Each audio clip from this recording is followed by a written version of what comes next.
Downtown going eastbound on the East Loop. You've got the center lane blocked by a disabled vehicle. In Jolton, you've got a crash. TDOT reporting 24 westbound near the Cheatham-Davidson County line.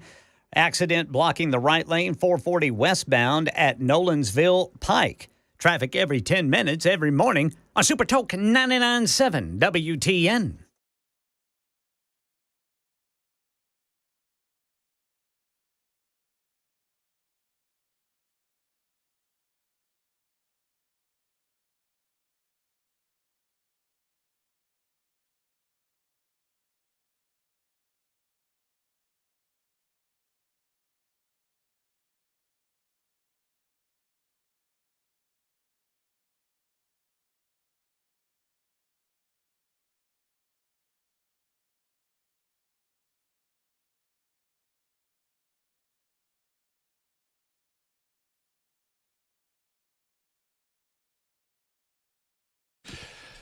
Hello, friends. It is the Matt Murphy Radio Show underway for another day. Good afternoon. Welcome in. How's it going, everyone? Hope you are doing well. It has been an interesting day in the Music City, right? It's a little overcast. It's a little glum, but at least it's not raining. We got that going for us for the next couple of days. I think the rain's going to hold off. Now, I've not checked. See, as soon as I say this, someone like Ken Weaver in the newsroom is going to correct me. But I think, Ken, if I'm not mistaken, the rain's holding off for tomorrow as well? I don't see a drop of rain tomorrow, Brother Murphy. Good for you lovers out there. That's all we need. In fact, it looks like we might get a little sunshine tomorrow. How about that? What do you know about that? That's kind of nice. Yeah. For those of us who enjoy Valentine's Day, well, there you go. Well, I should have said for those of you that enjoy Valentine's Day. I mean, I just look at Valentine's. I mean, it's kind of amateur day. I mean, it's like New Year's Eve for drinkers. You know what I mean? I mean, you know, that's just amateur. I mean, that. New Year's Eve for drinkers. Right? I mean, It's, I don't know. I like watching all the dudes coming out of Publix with those flowers. There's nothing in the world. Listen, Ken, I've been doing this for years. There's nothing in the world. By the way, that's Ken Weaver. He's in News Closet B. There's Chris Weber. He's running the show, and my name is Matt Murphy, a.k.a. Marty McFly. More on that in a minute, pal. Matty. Is that what it says? Matty McFly. Matty McFly. That's even better. That's actually now I now have respect for you again because Marty McFly would be too easy. Yeah. Matty McFly. Now we're putting things together. Yeah. Now there is no better activity tomorrow if you have the opportunity. Go to the Publix or the Kroger at about 4:30 in the afternoon, 5 o'clock, and look at those little sad sacks standing in line. They got a bottle of wine or a six-pack of beer and some sad old flowers. Yeah. Too bad they don't sell Ripple. Ripple. A little MD 2020. Fred Sanford and his Ripple. I'm not hating on you fellas. I mean, you can, wait till the last minute. That's all good. That's what Publix is there. They love it. They love you people. Oh, absolutely. Because that's what they're there for. $30 a rose. Oh, come on. You know what? It'll be dead tomorrow, or it'll be dead Saturday. Right. What you gonna do? What you gonna do? That's right, big boy. You gonna take nothing home? That's right. I don't think so. That's right. You better get on it. Happy Valentine's Day, hon. Mm-hmm. Here you go. Pew. You just kind of droop on over. We might want to get those. That'll be you all weekend. Oh no. Oh my. That's what we try to do here is have a little fun on the afternoon show and fill your mind with information and education and perhaps a little entertainment along the way. It's a Thursday edition, February the 13th. It's episode 749. Man, oh man, tomorrow's 750. It's a big one. Yeah, it is a big one. I don't think I got a cake on 500. All right. I did. Somebody got me a cake. I don't want a cake. Don't give me a cake. But that's a slippery slope. Yeah, that's right. I mean, then I'm fitting now at 800, every even number. We don't need that. Let's wait till 1,000. Then we'll blow it out. Yeah, at 1,000. But episode 749 today. Locks for Trump Day 348, inching closer to finalizing the haircut on March 4th. Nice, inching ever closer. All right. I just have to approve of the barber. The barber, yeah, because I don't need Buzzy coming in there with his Buzzy. I'm a barber with his shear. Right? Yeah. I don't know. They worked on sheep. Some old boy named Floyd. Floyd.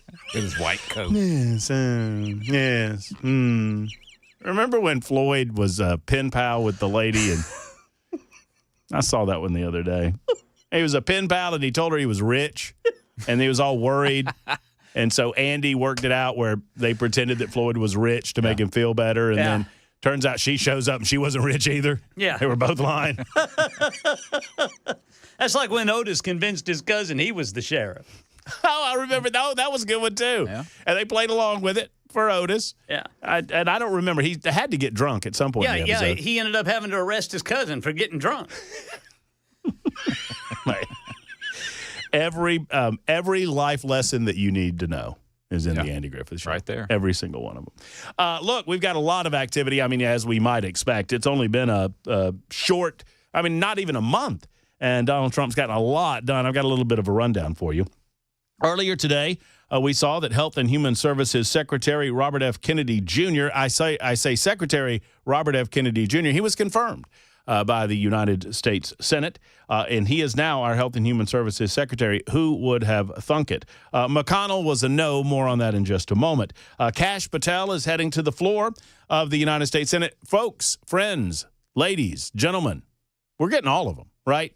Look, maybe you had some concerns about, I don't know, Kennedy Jr. Maybe you had some concerns with Tulsi Gabbard. Maybe you had, whomever you have concerns with, if you voted for Donald Trump, you don't really have concerns with him. And the man selected these people for a reason. So Pam Bondi, in. Pete Hegseth, in.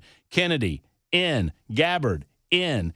And Kash Patel is maybe the last big name expected to be confirmed by the U.S. Senate. Do not expect that Mitch McConnell will vote in favor of Kash Patel. He didn't vote in favor of Tulsi Gabbard, and he did not vote in favor. I don't think he voted for Pete Hegseth either, did he? I think that's right. That's a good bet. One way or the other. You know, he's either a ofer or one-fer, depending on whether or not he did. I think I'm right that he did not vote for Pete Hegseth. I'll look it up for you, Brother Murphy. One way or the other, without McConnell's votes, we're still just fine with regard to a simple majority needed for the cabinet nominations. Kash Patel is headed to the floor, but they do not expect that he will be there until sometime mid to late into the week. In the meantime, Donald Trump has signed into law, or I shouldn't say to law, he's signed executive orders on 64 separate actions since his inauguration. According to a count from Fox News, far surpasses the rate of any presidential predecessor during their first few weeks in office. While Trump is never shy about advertising the accomplishments, new polling indicates Americans are somewhat divided on the job he is doing so far in his second administration. Trump stands at 48% approval, 47% disapproval in a national survey I should have figured out where this survey came. AARP.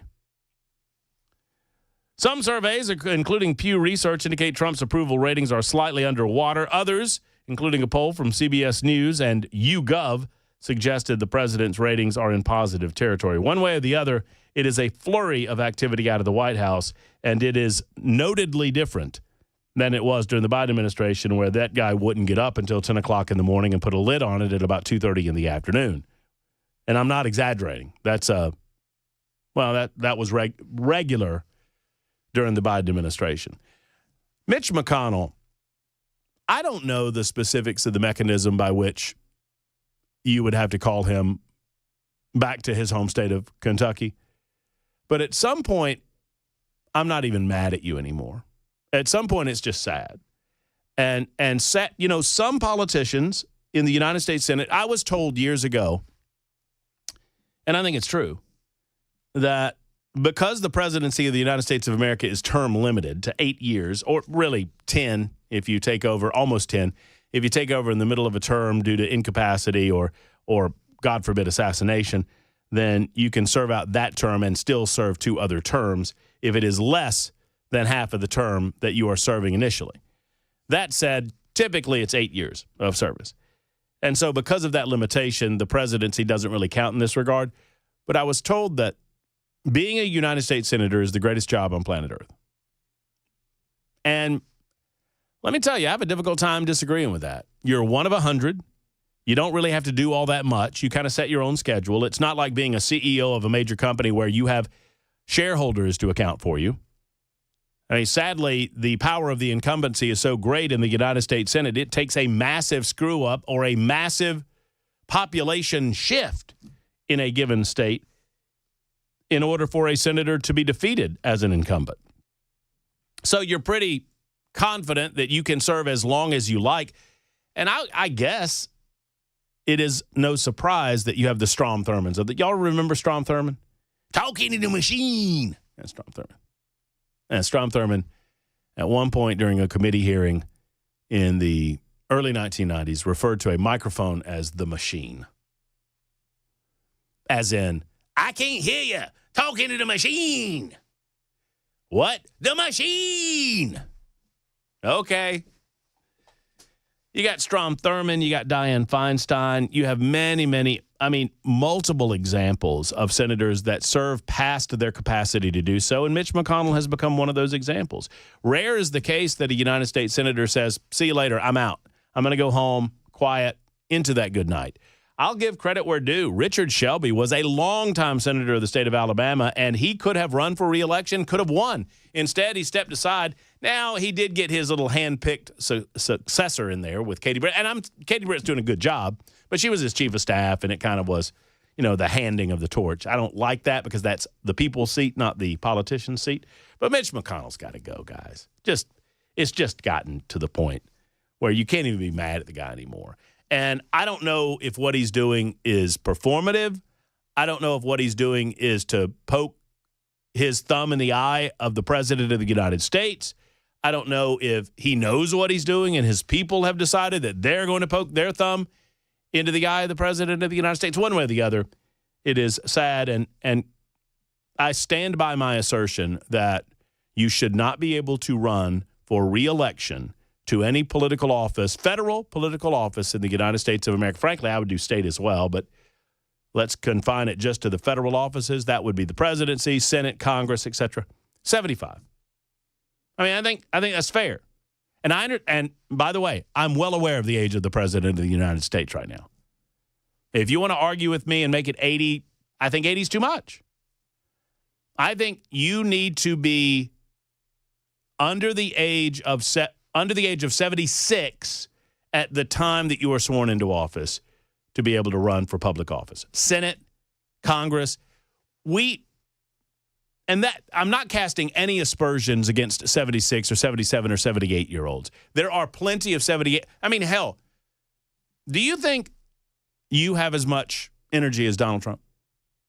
Me? Yeah. I doubt it. Doesn't look like it. I don't think I do. Yeah. I'm 51. I don't think it's even close. He's given 2 press conferences today. 2? He's just getting started. Well, and he's going to give another one because he's meeting with the Prime Minister of India. Oh, yeah. Here in a little bit. Blowing and going. And, dude apparently drinks about 28 Diet Cokes a day, and let's go. Make it happen. More energy than me. So I'm not knocking it, and I'm not suggesting that certain people don't have the stamina to do it. But we put age restrictions on the front end. Why wouldn't we do that on the back end, right? So, I feel like when I was a kid, my grandfather taught me to drive a car when I was 12 years old. He actually taught me on an F-650 Ford truck, which is a different story for a different day. But he taught me how to drive he told me. He was like, you are going to need to drive your mama around because if you don't, she's going to kill all of you. That's what he said. Because my mother had brain surgery. She relearned to drive. She wrecked 5 times in as many years. And when I got to the age of 12, my brother was off with my father. So I was kind of the eldest in the household. And he was like, you're going to have to learn to drive because you're going to be, as soon as I teach you to drive, you're safer than your mama. And so I did. Well, did I have any business driving? Probably not. But by the time I'm 14, 15 years of age, I got it down. There are some kids that can do that, but we don't set age restrictions based on what we perceive as your maturity. We just set them and move on. Same with upper age limits. In some capacities, I think we should just set them and move on. I'm not suggesting in the driving arena, although, what do you think? 85? I could support that. Yeah. That's a high, I think that's fair. Yeah. I think more people who drive beyond the age of 85 are, I'll say this and people get mad at me, but that's okay. In total, more people beyond the age of 85 are a danger than are safe. I would agree with that. And, but we don't do that but out of respect for our elders, out of respect for the people. And, many of them, they've served their country or whatever. They lived along, whatever. But at the same time, you got to do it. You got to do it. Mitch McConnell, got to go. Got to go. I'll tell you who else I would love to see go, and that's AOC. Her office is now advising migrants on how to avoid deportation and detention, which last I checked was against the law. I mean, lock her up. Anybody? Lock her up. We'll do that. We'll talk about the nominations and the other activity from Donald Trump in Washington, D.C. We'll get a little closer to home. In the 4 o'clock hour, we will speak to David Plazas. David is the editorial editor of the Tennessean. He joins us in studio not only to talk about his Doge article, but also to talk about DEI. We're going to talk about transgenders and other things in our studios today. Plus, also in our studios, Tracy Turner will join us. Tracy Turner is a Nashville firefighter, or was a Nashville firefighter, that just won a pretty significant award.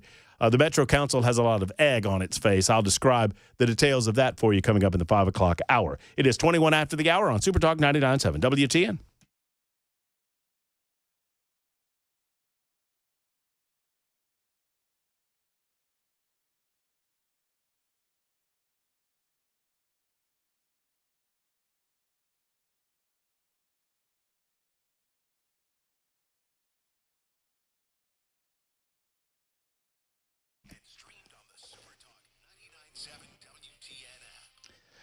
When United Structural Systems comes to your home, you get problem solvers, friends, people who provide peace of mind to their customers. They're never trying to upsell you on anything. They simply want to identify the issues existing in your home, and you've probably noticed a few of them yourself, like doors or windows sticking, perhaps a moldy or mildewy smell in your basement or your crawl space. These are telltale signs of either foundation issues or waterproofing issues, and oftentimes those two things go hand in hand.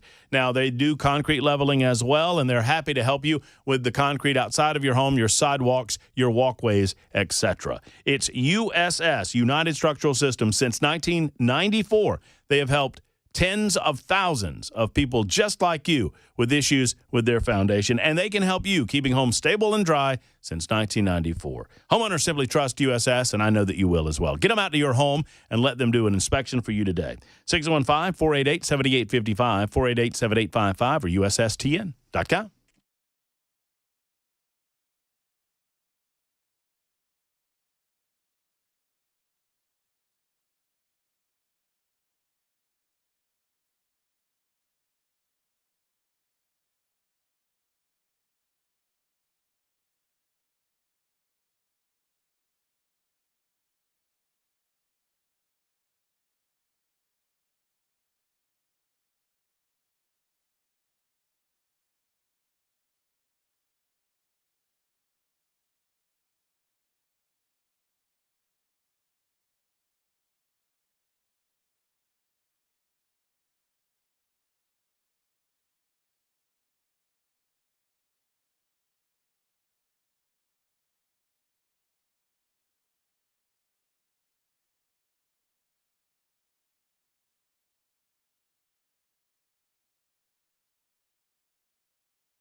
You know, I understand that Valentine's Day is tomorrow. Most of you fellas know that, right? You can read a calendar, but don't you worry. You don't have to book your session by tomorrow at the Glock store. You can wait the next couple of days. Or, I would encourage you to go ahead and make the call so that you can get in by the end of the month. Because for the full month of February, perfect month for that perfect date at Shoot 270, and their ranges are never lanes, always rooms and ranges at shoot270.com. So the big difference is this. In a private shooting room, you have a personalized effort. You have a personalized instructor, a professional that will tailor the session to your current level of expertise and help your loved one out as well. And right now, during the month of February, I mentioned that you get 2 for the price of 1. In other words, you sign up, tell them my name, Matt Murphy, 2 for the price of 1. That's 2 shooters. And you book it for the price of just 1 all month long at shoot270.com. That's shoot270.com. Now, obviously, I want you to go to the Glock store. They have more Glocks than you could possibly imagine, great retail space, and great shooting rooms at the Glock store. They are minutes away from the airport, worth the drive from anywhere. The one and only Glock store. President Trump's executive order stripping federal funding for gender-affirming care for kids is paused. This story and more coming up at 3:30 on Super Talk 99.7 WTN. Well, of course it is, because that's what our judges are doing nowadays. They're pausing these things. Hey, we're not really sure that the duly elected president of the United States of America has the authority to sign this executive. Oh, he does? Oh, he does? Oh, okay. Well, then, carry on. Which is how most of this is going to go. Some of it might be filtered up the food chain, I expect. I expect like birthright citizenship, for example. But you saw what a federal judge did with regard to his court order pausing this ability for individuals to resign their positions in the federal government. He eventually said, oh, okay, you can do it. Doesn't seem to me that unions have any standing in this case. Chuck writes in and says, I think an age in which you have to be recertified would be much more on the fair side. That's a good point, Chuck. But I don't think you should stop there. I think driver's licenses are important. You should have to recertify maybe every 10 years or so. We worry so much about a few ounces of lead coming out of a gun and overregulate that, yet we have tons of equipment straight at each other. We drive, he says, tons of equipment straight at each other every day, and relatively little regulation. I was surprised and, pleasantly so, that you only have to re-up your license every 8 years in the state of Tennessee, which I thought was, pleasing. In Alabama and previous to that in Georgia, it was every 4 years. And, the government takes a bite every time you have to go back in there. Their justification is that people's looks change so much in that length of time that 8 years is too much. And Tennessee was like, no, we're not going to gouge you for that amount of money. I could get behind that, Chuck. After a certain age, maybe it's 75, maybe it's 80, you have to re-up and recertify yourself as a competent driver, or maybe just a standard recertification every 10 years or so would make a lot of sense. Cody's got a thing or two to say about this. Hey, Cody. Hey, how you doing? Good. I just want to agree, like, the whole age group, being too old to run for Senate, being in the Senate is outrageous. You put an age group, an age on people that can be in the military. 60 years old, you're done. Mm-hmm. You get kicked out. Why can't it be the same thing in Senate? They're getting too old to be able to make the rules and regulations for the young people nowadays. Well, and we put an age restriction on the United States Senate, when our founding fathers wrote the Constitution on the younger end, and I don't believe that there was an age limit on the higher end because people died so young. Yeah, well, I think we should nowadays we should be able to put up an age limit on how old they can be. Well, I don't have an issue with it. I would imagine maybe some of our older listeners might think that it's ageist to suggest that they can't get as much done as we can get at an advanced age. One way or the other, I just think it's good governance to make sure that the people that we elect to make the decisions are making the decisions. Does anybody believe that Mitch McConnell's making the decisions now? I don't think so. Does anybody really believe that? Dianne Feinstein didn't know where she was at the end. It was very, very sad. And I'm talking about a person that I probably agreed with 2% of the time, but it was still sad to watch as she became more and more feeble, more and more infirm, and unable to hold a simple conversation. But enough about Joe Biden. He's the obvious and most recent example. 615-737-9986. AOC, when we return, it's news time on Super Talk.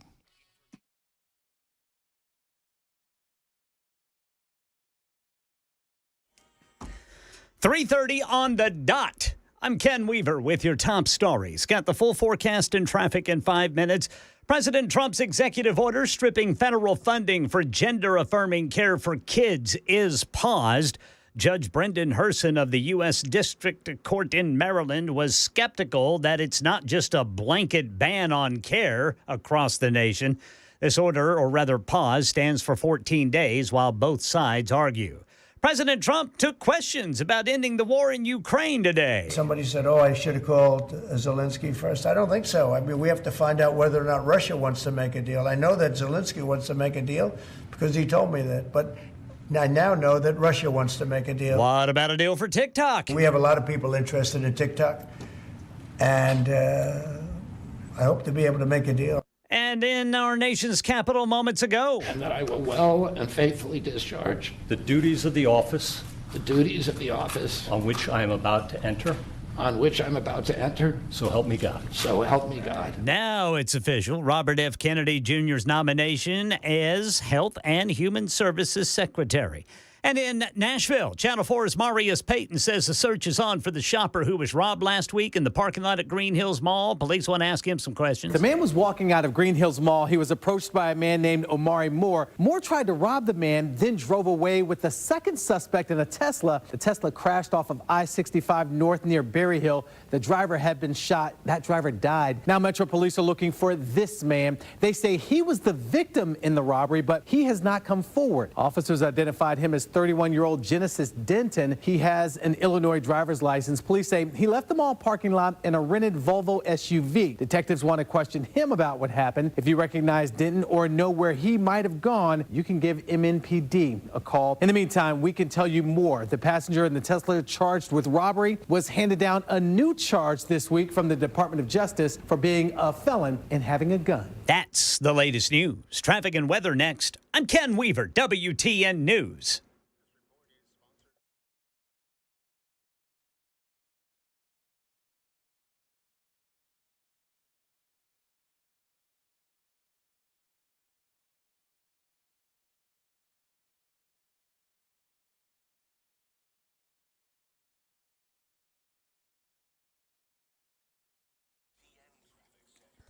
Jolton still got that crash 24 westbound near the Cheatham-Davidson County line. In Woodbine, the right lane block 440 westbound there at Nolansville Pike.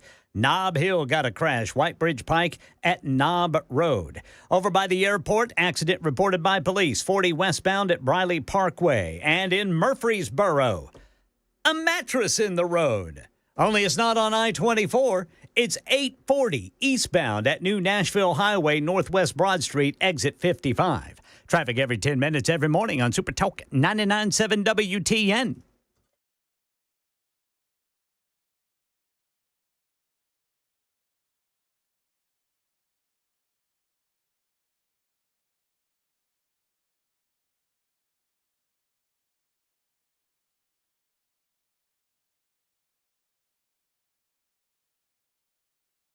Tomorrow night across the mid-state, widespread steady and heavier rainfall through the afternoon on Saturday, and a severe weather threat coming Saturday evening and overnight with all modes of severe weather, including isolated tornadoes on the table.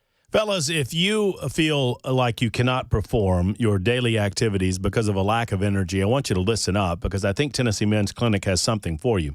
Now, obviously, they talk a lot about intimate activities, relationship-based activities with your significant other, and rightly so, because it's a major part of our relationships, and without that, they are diminished significantly. At Tennessee Men's Clinic, they're going to identify the issue that's going on with you, and they're going to solve that issue through one of their various programs, and then they'll get you back up and running, if you know what I'm saying, right as rain. Now, it could just be manifesting itself as an low energy level. If your T levels are low, you don't want to go to the gym, you don't want to do yard work, you don't want to do those things that you used to do with regularity. If that's the case, don't just chalk it up to middle age or getting older. You can get back right again with the Tennessee Men's Clinic. They have 2 locations to serve you. One is in Franklin. The other is right here in Midtown. Since 2014, they've been serving the men of the greater Tennessee area. Give them a call today at 615-208-9090, 208-9090, or online at TennesseeMen'sClinic.com. Tell them Matt Murphy sent you to Tennessee Men's Clinic.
Good afternoon, friends. Matt Murphy Show, Super Talk 99.7 WTN. Thank you so much for being out there. I appreciate you more than I can say, and I don't say it enough.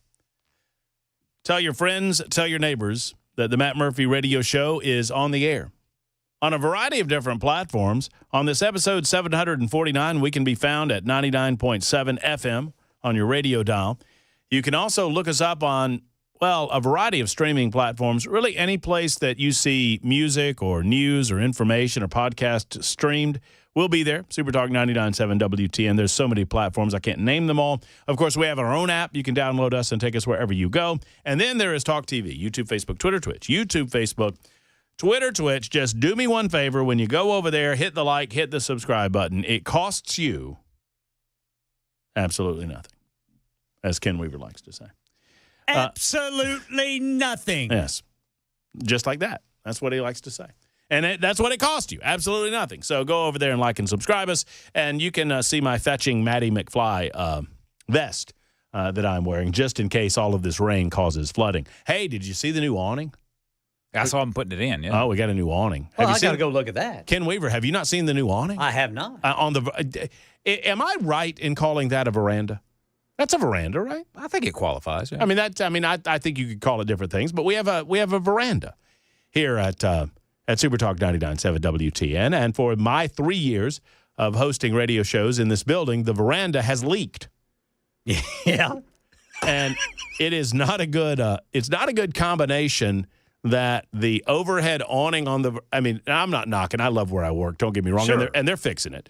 So the overhead awning leaks. So rain comes through. Combine that with the floor of it's on the second floor, and there's a drain in there that does not work. So So yesterday there was like, I don't know, 4 inches of water Really? holding up there. Wow. Yeah, just in that little basin. So and they're trying to solve that issue. But one way or the other, beautiful, beautiful new awning on the veranda there, Ken Weaver. Need to check that out. I'm going to go check it out. You know what? Let's check out AOC. She has a few things to say about government. We should be very clear with the American people that the House is governed by a Republican majority, the Senate is governed by a Republican majority, and the White House has a Republican president. And if they want to pass their agenda, Republicans need to conjure up the votes for them to pass their own bills. Huh. Wow. How long has she been in Congress? It's been quite a few years I think now. she's finally got it figured out, right? I mean, isn't that the way that it works? So she is suggesting through this 20-second clip that the Democrats are not going to work willingly with Donald J. Trump about just about anything. Well, okay, that's fine. Guess what? We don't need you. Now, we need to keep the coalition of Republicans together, particularly in the House of Representatives. They have a razor-thin 1 or 2 vote margin. I think it's a 2-vote margin, I believe. But I love how she says this as if it's earth-shattering news, what's going on here. We should be very clear with the American people. Okay, let's be clear. The House is governed by a Republican majority. Okay. The Senate is governed by a Republican majority. And the White House has a Republican president. Oh, yeah. And if they want to pass their agenda, Republicans need to conjure up the votes for them to pass their own bills. Oh, to which I say,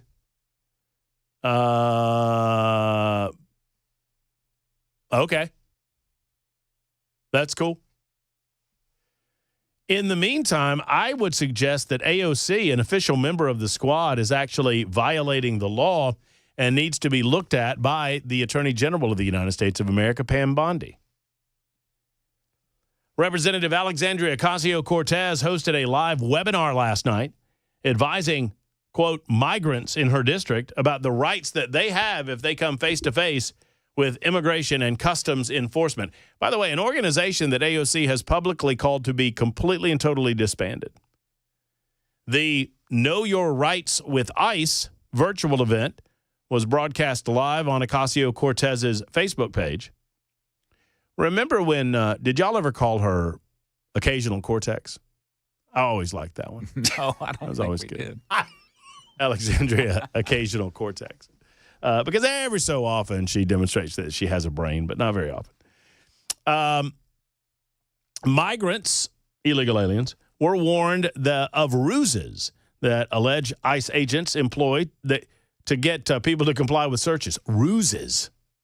Ruses such as, hey, amigo, I need to El Searcho your El Rumo. Yeah? That's an El Ruzo. See, I just, that's an El Dupo. I just duped him. Yeah? Hey, on delay. Let's get your stuff together and get out. We got a El Searcho the Rumo. Migrants were warned of ruses that allege ICE agents, they allege ICE agents employ to get people to comply with searches. And the hosts of the Know Your Rights with ICE event, they informed viewers how to deal with ICE search requests if the officers were calling on their homes or their places of business. Alexandria Ocasio-Cortez conducted the online seminar in which people were recommended to record such searches and learn how to differentiate between different warrants that ICE agents are likely to carry. Well, yeah, I mean, you can just take out your government-issued telephone and record government agents doing the government's business and abiding by government laws. Let's see. Gianna Blazer, one of the Immigrant Defense Project managers, which is a Manhattan-based nonprofit, said, just because someone ends up on the ICE radar and ICE believes that they can deport someone doesn't mean that that person under the law can be deported or that they don't have the option to fight their case to remain in the United States of America. And even if during an encounter with ICE, what they're doing doesn't feel legal or doesn't feel fair, it's important to know that everyone has rights during their encounters with ICE. Everyone has rights regardless of their immigration status in the United States of America. The 54-minute live stream was aimed at migrants living in Ocasio-Cortez's 14th district, which covers Queens and the Bronx. Ocasio-Cortez did not take part actively in the webinar, but did upload it to Instagram for posters in both English and Spanish, and called on her followers to share the post wide and study them. Our strategic advantage in this moment is our strength in numbers, Ocasio-Cortez said. It is time to use it. The numbers that I've seen are overwhelmingly favorable to Donald Trump. I will ask David Plazas about this when he comes in, because I imagine that he might have a different perspective on it. The individuals that have been in the United States of America for a length of time, by that I mean 15, 20 years length of time, those individuals, have they broken no other laws, are not currently being targeted by Immigrations and Customs Enforcement. That is not to say that they should not be nervous. It is not to say that they should not recognize that their existence in this country was predicated on breaking the law, but one has a certain level. I mean, we should have a certain level, and some of you are going to type into me on the super text line, I can't stand them, they all need to go home. That's fine. I have a certain level of sympathy for those who came to the country illegally, but permissibly in the Obama years or even before. For far too long, and I've said this repeatedly, friends, for far too long, we've allowed this issue to fester in our midst. For far too long, we have looked the other way, because even those of us, and I don't necessarily include myself in this number because I don't own farmland and I don't own businesses of these sorts, but for a long time, we kind of looked the other way because most of these people were good, hardworking folk, and they were doing a lot of good work on farms and in construction industries. That time's over. We have to get the American people back working again. We have to prioritize the American people in our American workforce. Hell, folks, you're about to have somewhere in the neighborhood of 500 or so thousand federal employees that are in need of a job.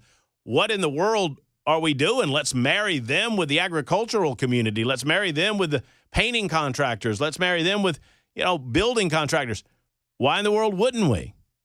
Oh, except for the fact that a lot of these government employees that are superfluous in nature have forgotten how to work. During the webinar, the hosts told viewers that the Fourth Amendment, which provides protection from unreasonable search and seizure by the government, applies to everyone. There's a general rule here, it said, in which private spaces, ICE is going to need a warrant signed by a judge or your consent to enter that space to do a search. So, in other words, they're actively discussing with illegal aliens the methods used by Immigration and Customs Enforcement as to how to apprehend, in some cases, very violent individuals that are in the United States illegally. I would suggest that Ocasio-Cortez herself, by posting this up on her webinar or posting it on her social media platforms, is potentially in violation of the law. As Tom Homan has repeatedly said, and it bears repeating here, if you consider yourself a, quote, sanctuary city or a sanctuary state, it is one thing to say I'm not going to help you. It's another thing to actively hurt you. And when you begin to actively hurt the efforts of our federal government through Immigration and Customs Enforcement, you can expect the full brunt of the law to come, the full weight of the law to come down on you. Why wouldn't you? I don't understand what part about they're violating the law we don't get. Unless there are there people that believe that if you get here, bully for you, you won the lottery? It's like winning a prize at the fair. The game was rigged against you, but you overcame it anyway. Congratulations. You got in. I guess you'll get to stay. Is that the way we're doing it? James is in Lebanon. Hello, James. Yeah, I was just drive 18-wheeler through town. I was just listening to you talking about you had sympathy. In a way, maybe I do, but here's the answer to it. You said if there was people out there that's been here 10, 15 years, but you're still illegal, you're breaking the law. So if you've been here 10, 15 years, you need to show me that you've made some kind of effort to be a citizen. Or, here's a better answer. Join the military for a minimum of 4 years, and you should. If you go to the military, you ought to be able to be a citizen. I'm down with that. But these people that's been here 10, 15 years, and not even not even offered to go and try to get citizenship, pack your butt up and go away. Well, I don't care how good you've been. My idea would take it one step further. Tell me what you think, James. So we have, in my mind, you have those recent individuals that have come into this country over the last 5 to 8 years. And then you have those that have put down a certain amount of roots. And we have to take a level of responsibility for not doing something about this sooner. So here's my idea. You go to a probate court, you go to your local probate, and you sign up to get on the books. So you become, quote, documented at that point. And at that point, they're going to look into your background. If you've ever committed another crime outside of your entry into the United States, then you're out automatically. But if you have not, then you are going to have to pay a fine. We're not going to give any free rides to people who are here who came here the wrong way. So you agree to a fine, and I'm willing to talk about how much that would be. Let's say it's $2,000. $2,000.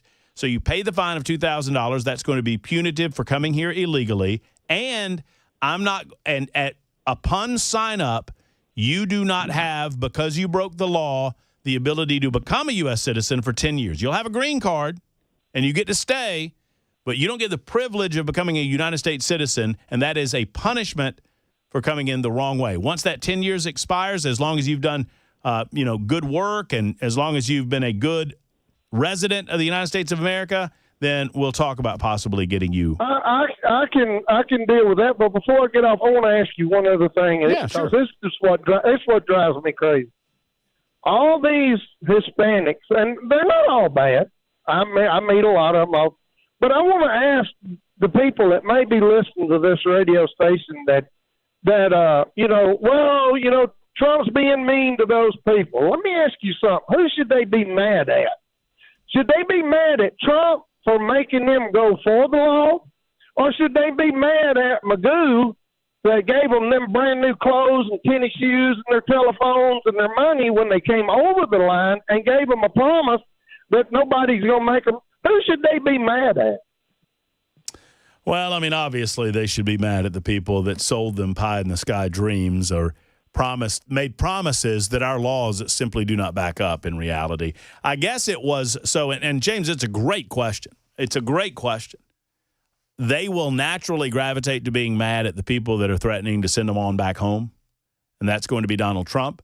But if they thought about it long and hard enough, as you have obviously done while you drive your truck, they ought to be mad at the people that made promises, empty promises. Joe Biden's administration wrote checks with his mouth that his booty could not cash. We'll get to Kelly momentarily and your calls 53 after the hour. My name is Matt Murphy, and this is the Matt Murphy Show on Super Talk.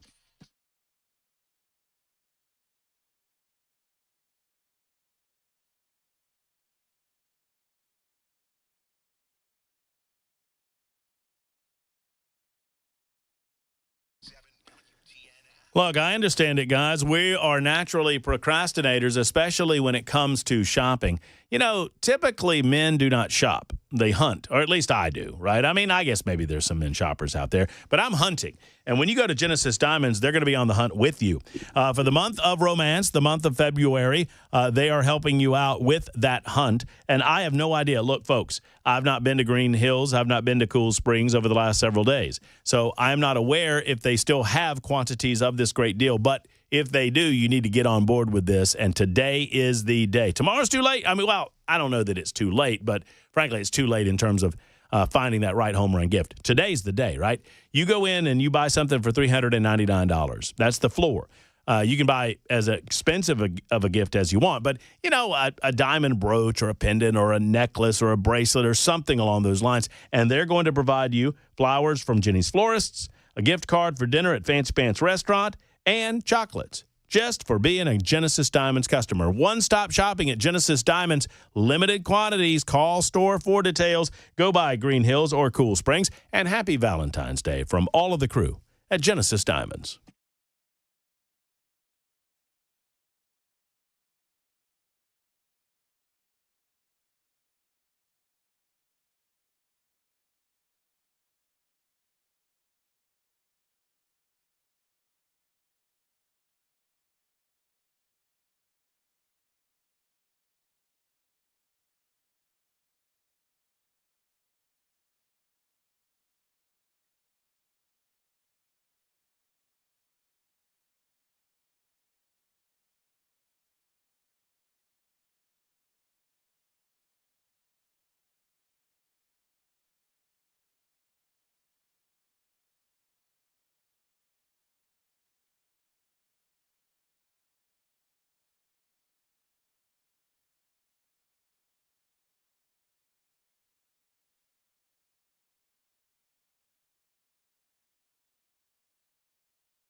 The guaranteed offer is the easiest way to sell your home. It's really simple. We bring you an all-cash offer. You close in as little as 21 days. No home inspections, no lockboxes, no open houses. Go to markspain.com to get a guaranteed offer and start packing.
A President Biden-appointed judge has paused President Trump's executive order stripping federal funding for gender-affirming care for kids. And Tennessee Congressman Tim Burchett tells about being on the new task force of the declassification of federal secrets. That's coming up at 4 on Super Talk 99.7 WTN. Sounds like UFOs to me. It's going to be a whole bunch. Like. Oh, yeah, it's going to be great. Super Talk 99.7 WTN. Matt Murphy. Until 7 o'clock tonight, or they yank me off the radio, whichever comes first. Coming up in the 4 o'clock hour, we'll have a great visit with David Plazas, who is with the Tennessean. I don't think I can get Kelly or Michael in here. I apologize for that. We'll get back to immigration coming up in just a few moments on Super Talk 99.7 WTN. We'll talk to David about DOGE, about the first 4 weeks of the Trump administration. It has been fast and furious. A good conversation, I am certain, will occur coming up just after the news at 4 o'clock on Super Talk 99.7 WTN. If you have any questions or thoughts, Super Text line is wide open and available. 615-737-9986. 615-737-9986. It's The Murphy Show, Super Talk 99.7 WTN.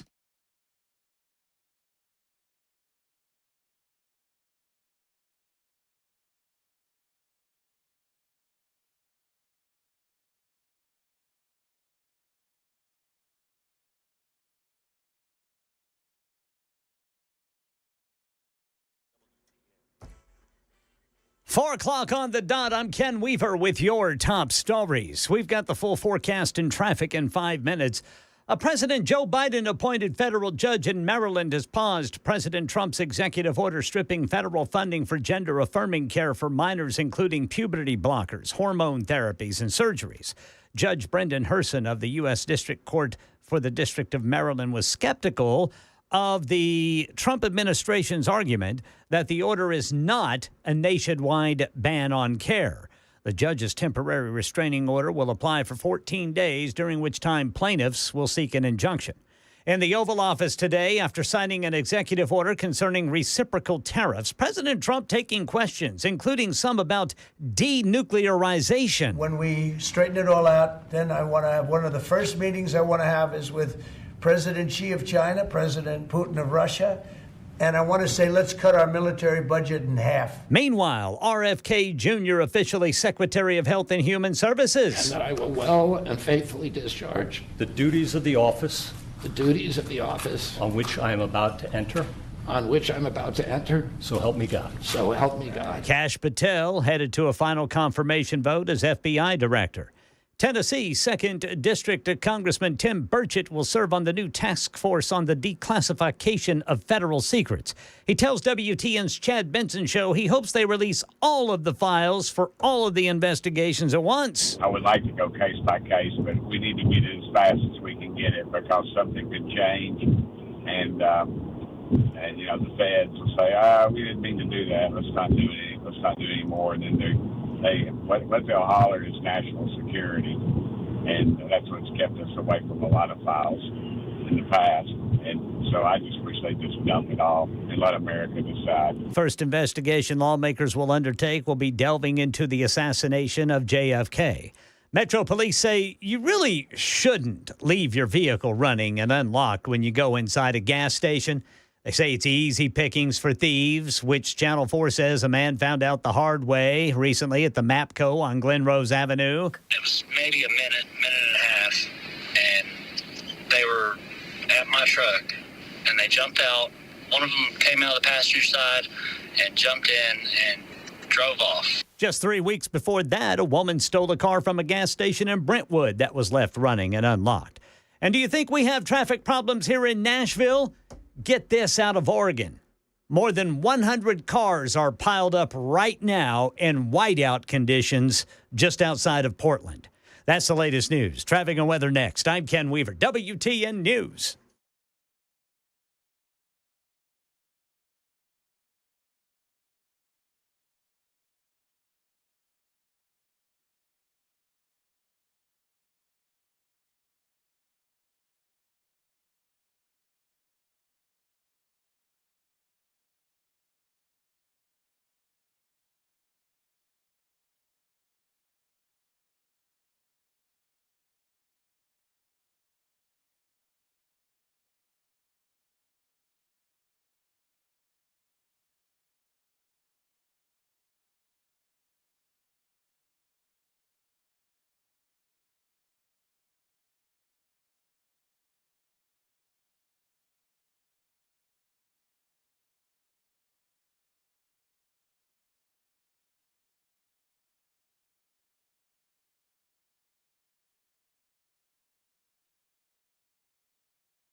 All right, checking the interstate over by the airport. We've got a crash blocking the left lane 40 westbound.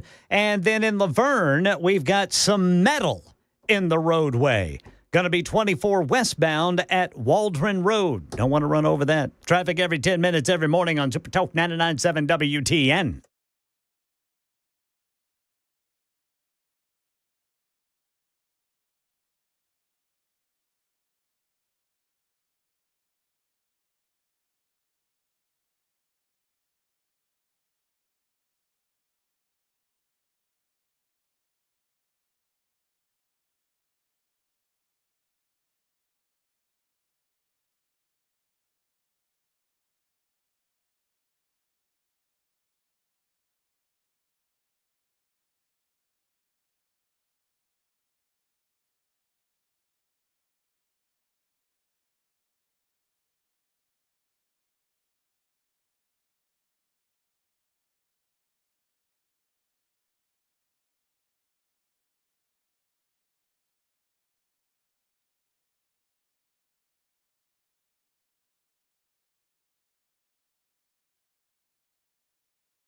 Super Talk 99.7 WTN back at it. Hour number 2. It is 4:06.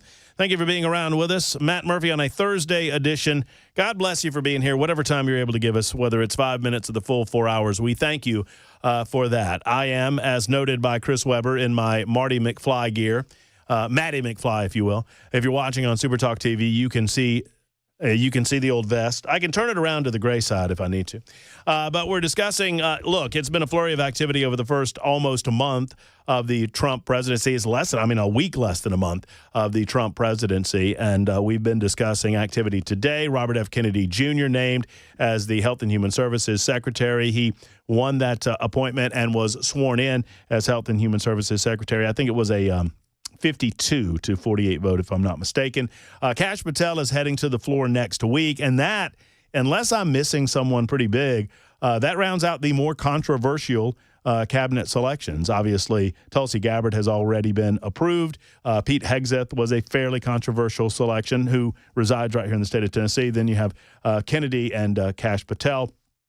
Kennedy to head Health and Human Services, and obviously Kash Patel to head the FBI. To discuss these and many, many other things, we invited and he came. I was given David Plazas the holy hell about his article yesterday, and I thought, well, why not have David on? He can defend himself right here in studio. And as usual, you know what? Whether we disagree or agree, I applaud David for being willing to step in and have conversations about these very important issues.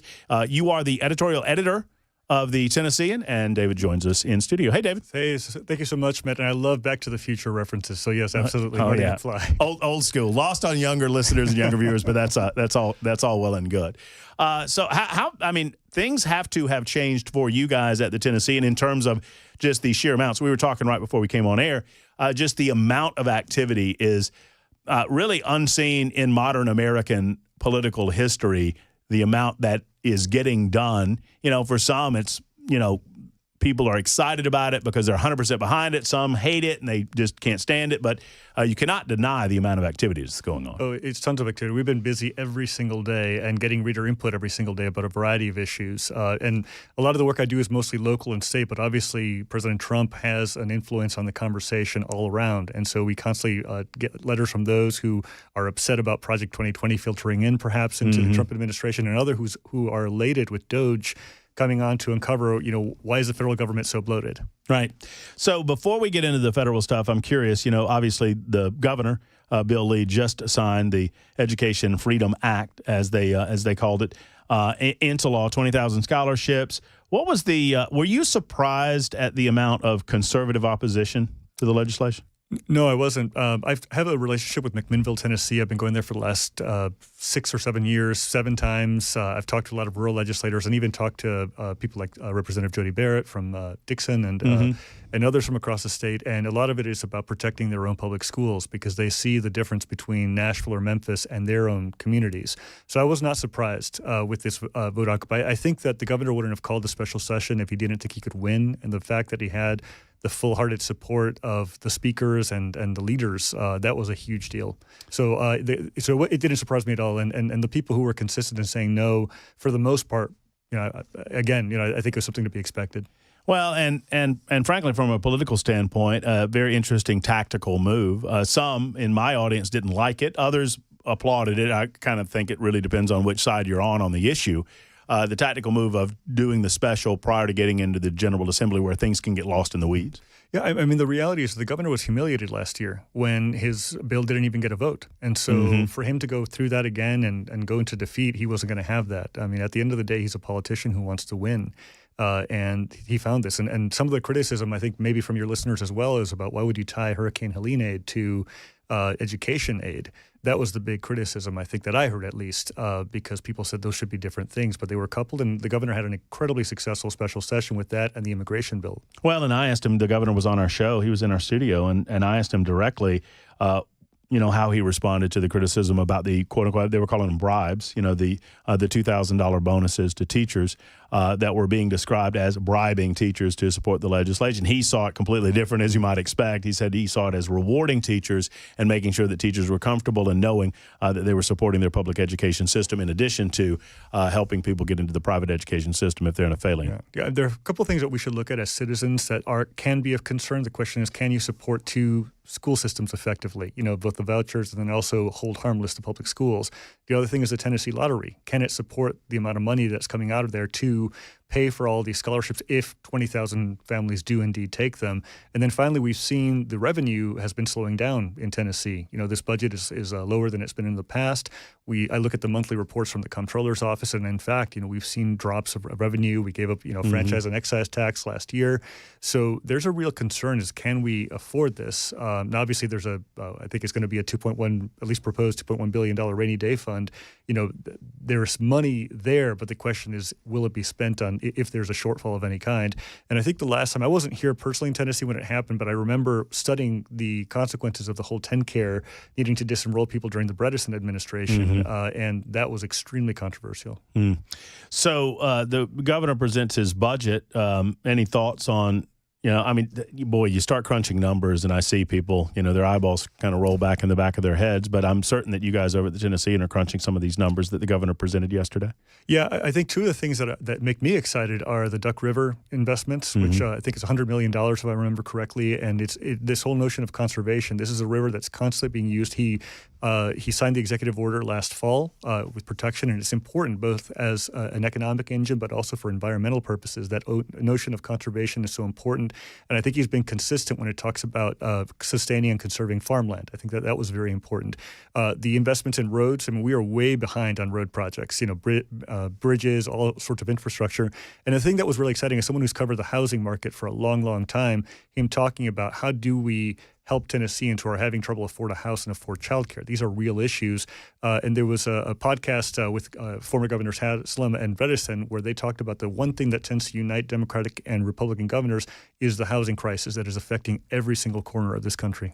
Yeah, we spoke on the roads and the bridges piece, and it's one of those issues that it's not sexy, right, if you propose it, because if people are driving over a bridge, they just assume that the bridge is just fine. They don't recognize that we have infrastructure that is in desperate need of repair until such time as oftentimes you have a tragedy occur prior to an investment of funding like the governor was talking about. And we have to think about the fact that we've seen in Middle Tennessee 30,000 people here growing every single year. And so that's about 80 to 90 people a day who are moving to Middle Tennessee.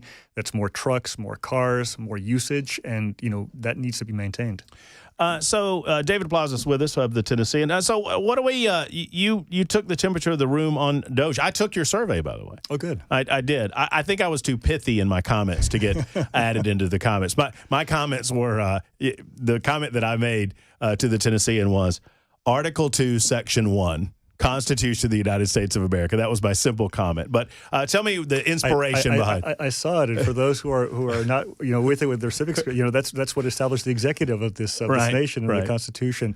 So again, we've been doing all these surveys for the last few months just to gauge the sentiment. These are unscientific; they're opinion surveys, so it's not like a poll that you might see from an institution, whether it's the Beacon Center or whether it's Vanderbilt. These basically just take the temperature of the day, and so we had 300 respondents to this survey. As of the last time I checked, and the vast majority don't like the idea of Elon Musk having this great of a role in the federal government. And it's really interesting because we shared comments both pro and con, because I think it's important to see people where they are. And it's not that people don't want to uncover federal waste or fraud or any alleged corruption. It's that they're very concerned about someone who doesn't have accountability to the people, to Article 1 people, the Congress. Right. On the other hand, others who do support it say, look, we feel that this is what Donald Trump was elected for. And there was a recent CBS poll that showed that 53% of Americans support what he does, which is his highest ratings that I can imagine in any recent history. Well, and obviously I don't begrudge you or the Tennessee and the poll. I mean, the poll is going to be reflective of the individuals taking the poll, and that's all well and good. And as you mentioned, unscientific in nature. I would suggest, if we take telephone calls, those are going to be unscientific in terms of their opinions as well. I did take exception with this, though, and I just want your opinion on it. So you say Doge is not an official arm of government, and the reason, I guess, is in the second sentence. Congress did not create or approve it as it has for other cabinet departments. There are plenty of departments that are official arms of the government that are not approved by Congress. I got into a discussion with a reader yesterday because there is an Office of Digital Services that are in the executive order by President Trump that becomes Doge. But the purview of digital services is far different from Doge. Doge has a very expansive service. Digital services is about looking at purveyors and contractors and purchasers. Doge is something huge. It is an all-encompassing But digital services didn't go through Congress either. It was created by Barack Obama in 2014. Sure, but in this case, this is my opinion, of course. This is no. It's all. This is what we're doing. It's fine. It's all good. It's fine. When you have someone of a so-called department, department usually refers to a cabinet department that since the beginning of the Republic, those have been created by Congress. We started with 4 departments back in Washington's time. Defense, the Justice Department, Treasury, and State Department, and now you're up to how many? 16, 17, 18 counter departments. And this is one that has such a massive impact on the state of government because you are literally, essentially chopping off the head, figuratively, of the government when you're talking about taking $2 trillion from a $7 trillion budget. Well, you're talking, and obviously the Doge now, which was what he did is roll it in, and it's actually pretty smart because they recognized that without rolling it into the executive branch of government, without rolling it into what is known as the executive office of the president, that they would have no authority. Musk and anyone within the Doge umbrella would have no authority to go into these departments without having some sort of official say by the president. So they roll it into the Digital Services Department, and that gives them the access that they need.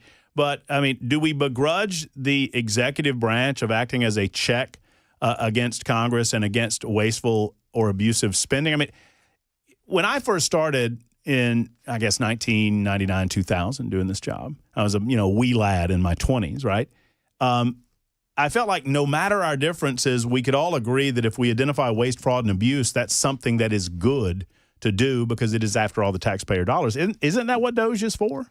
Sure, and this is what the president promised, of course, coming in there. But we also have a system of checks where part of the reason that government is slow and it doesn't run like a business, we need to know what's actually going on. One of the concerns I have, I'd love to get your thoughts on this, is this $400 million contract for Tesla to make armored Cybertrucks. Mm-hmm. That, to me, appears to be a conflict of interest when you have the same person who's telling the federal government what to cut also getting a very, very hefty deal. And so that's something that the public needs to be able to examine, that Congress should examine. Right, and as you saw that Elon Musk said, I'm all about transparency, and anybody that wants to suggest that everything that we've done from a contractual standpoint with the government wasn't done on the up and up and we weren't the highest bidder with the most results, by all means, call us before Congress and we'll speak to that. Otherwise, he says that he does not have any direct control over the letting of those contracts. So, I mean, that would be the response, right? Sure. So I don't believe that you have to choose one or the other necessarily. I think the suggestion that Elon Musk is in this just to keep the contracts is ludicrous. I mean, I think it's absurd. No, and certainly I'm not saying that, but I think this is certainly What are you saying? No, what I'm saying is that there is a conflict of interest of appearance, and he should be held before Congress. So this is an invitation to the congressional delegation, to Senator Blackburn, Senator Haggerty, all of our congressional members to say, use your power, you're the majority. Ask him questions. Actually, this is healthy for democracy. Ask away, and find out what is going on. Because right now, one of the things that Article 2 is a great way to put it. We've seen the expansion of presidential power long before Trump. Before Trump. I mean, this has been something that's there, and the president certainly came in with those promises. And as you know, I've written also critically of former President Biden with his pardons. I mean, that was incredibly disappointing. Yes, he had the power to do what he did.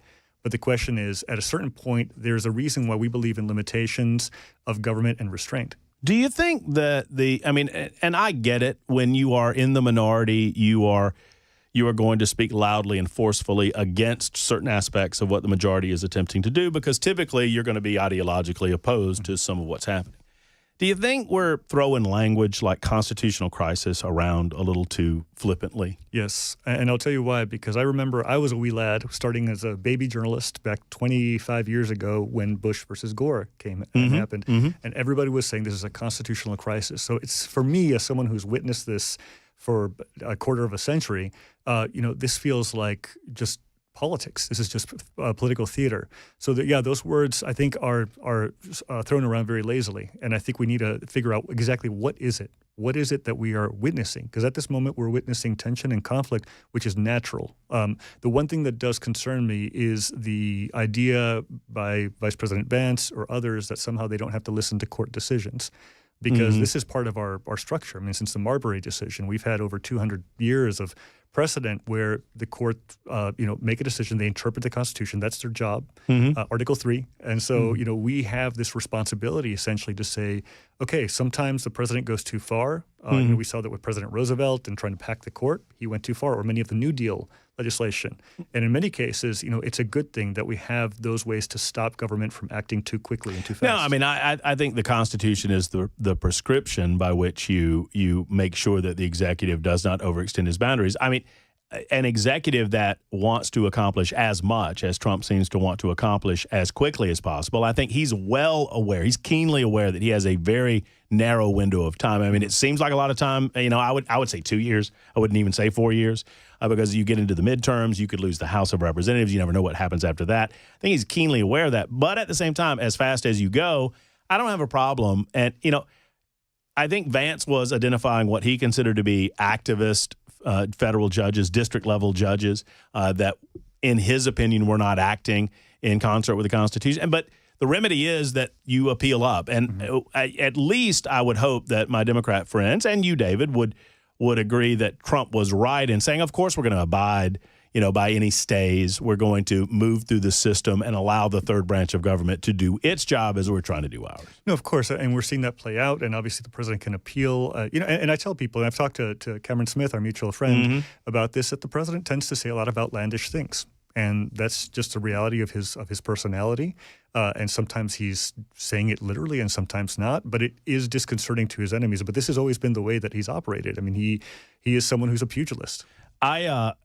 It's been interesting to observe that some of the more outlandish comments that he seems to make have purpose behind them in a way that maybe they did not in his first term.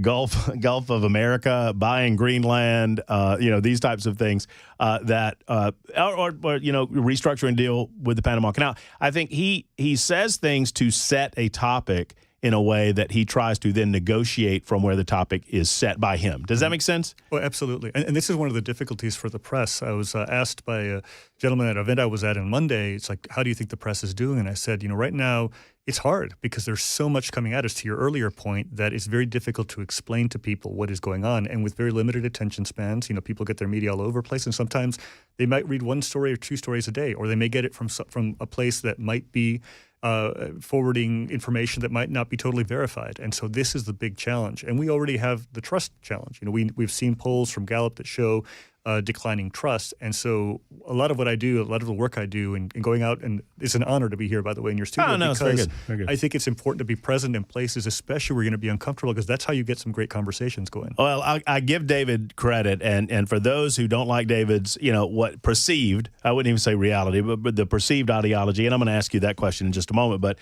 you cannot deny that you go everywhere asked, right? I mean, you're going all over the state of Tennessee, and you walk into these arenas that that there are more probably,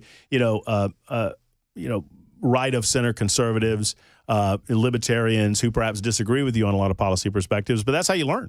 Yeah, absolutely. Yeah. Quick timeout, 24 after the hour. Got to do this real quick. We'll be back with David Plazas in a moment. It's the Matt Murphy Show on Super Talk.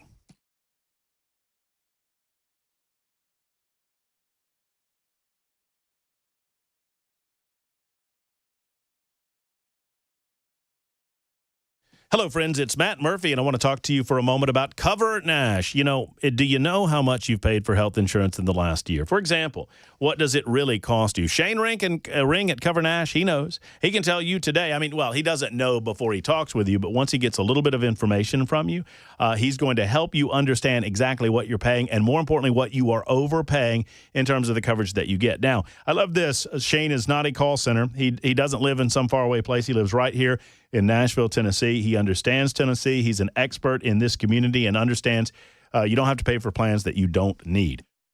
Shane sits down with you to shop the entire healthcare plan market, and he's got so many. I think I saw where he's got 65 different programs available at his fingertips. That number might be off by one or two, but it's about in that neighborhood. That means he has every single plan available to him, and he's going to find the right one. Spend the time to find the right one for you. I've been to his office in Brentwood. He understands his business. He wants you to be informed about your health insurance coverage, and he wants to talk with you today. Go to covernash.com or call 615-465-0023. That's 465-0023. Take control of your money and health insurance coverage managed by you with Cover Nash.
The guaranteed offer is the easiest way to sell your home. It's really simple. We bring you an all-cash offer. You close in as little as 21 days. No home inspections, no lock boxes, no open houses. Go to markspain.com to get a guaranteed offer and start packing.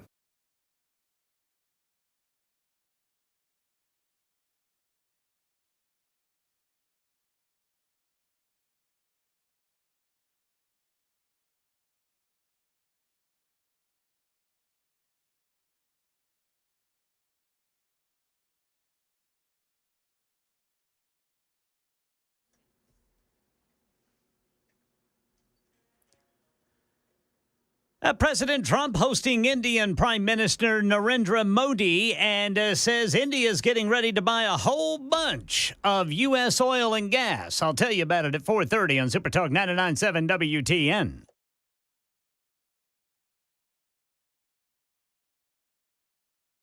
Super Talk 99.7 WTN. Just about a minute or so before we go to Ken Weaver's newscast.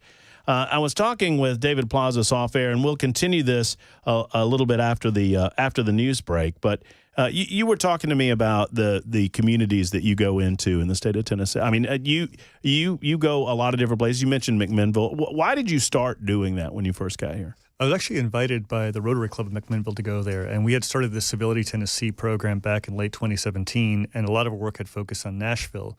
And this was a wonderful opportunity to get out of my blue comfortable bubble. I think it was very important, and that started the opportunity to connect with people at University of Tennessee. So I've done work in Pulaski and Martin, in other parts. I've visited places that I might have never visited if I hadn't kept that open mind and met so many wonderful people, be it in Sparta or be it in Jackson. So this is an absolutely gorgeous state. And so it's been an honor to live here, for the last 10 years. My favorite, I may have told you this, I say this all the time to people, my favorite trivial fact about the state of Tennessee is that it is further from Memphis to Bristol than it is from Bristol to Canada. That's a great comparison. Right? I didn't think about that. It's just so long and so narrow, and you go from one to the other, and you'll experience a different world. Plus, I love the Buc-ee's at Crossville. Who doesn't love the Buc-ee's? Anytime I have to go to Knoxville, that's one of my stops. Oh, no doubt. We'll continue the conversation with David Plazas in a moment. Right now, it's news time on Super Talk 99.7 WTN.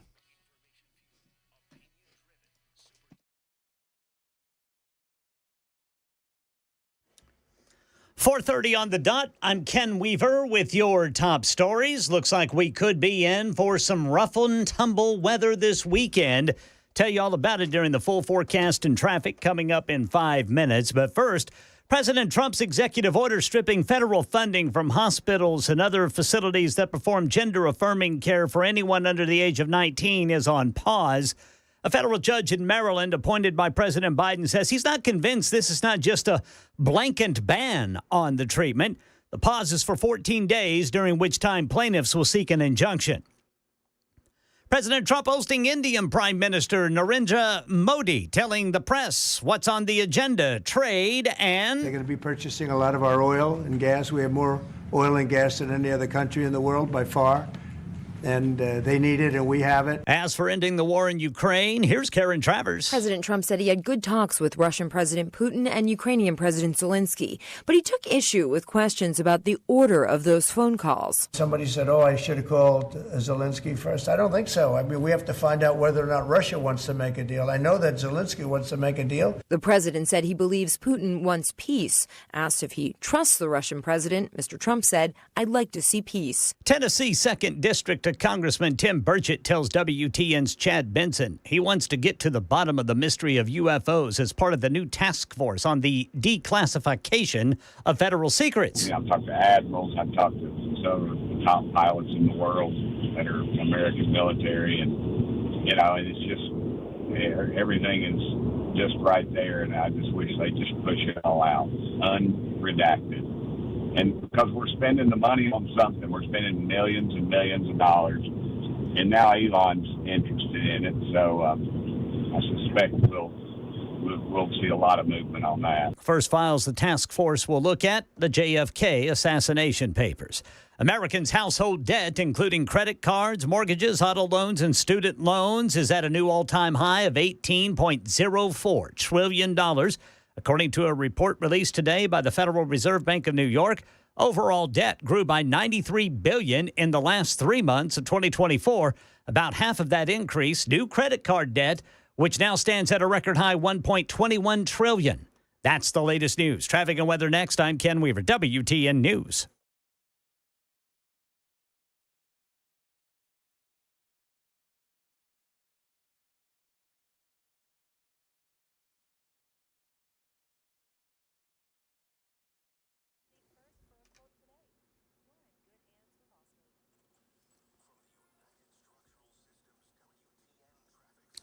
All right, police reporting a crash 440 eastbound right there at 65. Traffic every 10 minutes every morning on Super Talk 99.7 WTN.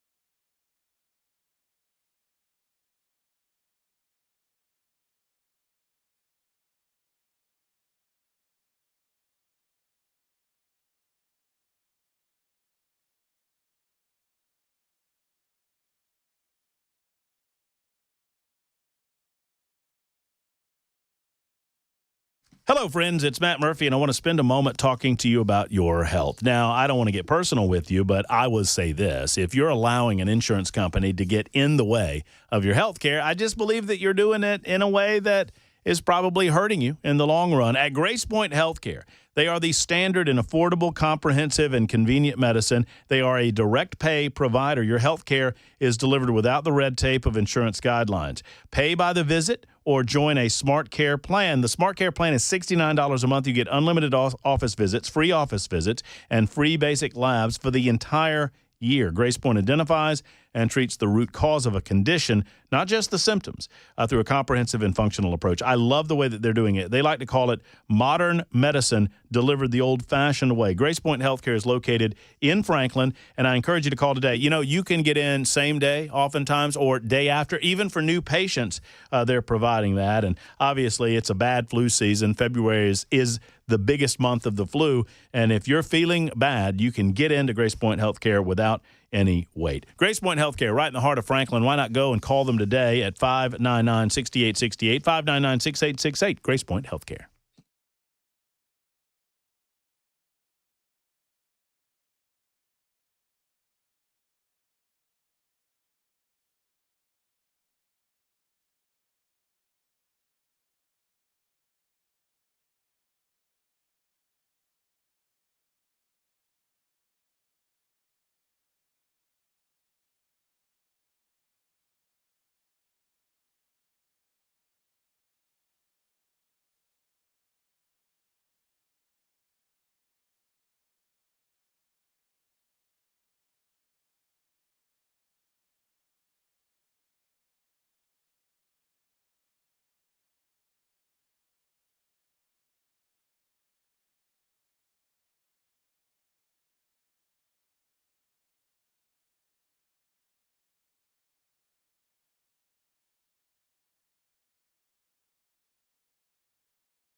All right, Super Talk 99.7 WTN. Don't forget, Tracy Turner is coming up in the 5 o'clock hour. He'll be in studio with us. If you don't know who Tracy Turner is, you might have heard his story, just don't remember his name. He is a Nashville firefighter that was demoted several years ago as a result of a Facebook post that he made. It was a non-threatening Facebook post, but he used some terminology that some on the Metro Council and some within the fire department took exception with. They demoted him. He sued. The Metro Council had an opportunity to settle that lawsuit for about $105,000. I think that's the figure. And declined. 31-0 vote. And it's my understanding that vote was influenced, might be too strong of a word, but there was a distinct position being taken by the mayor's office as to how they believed the Metro Council should vote.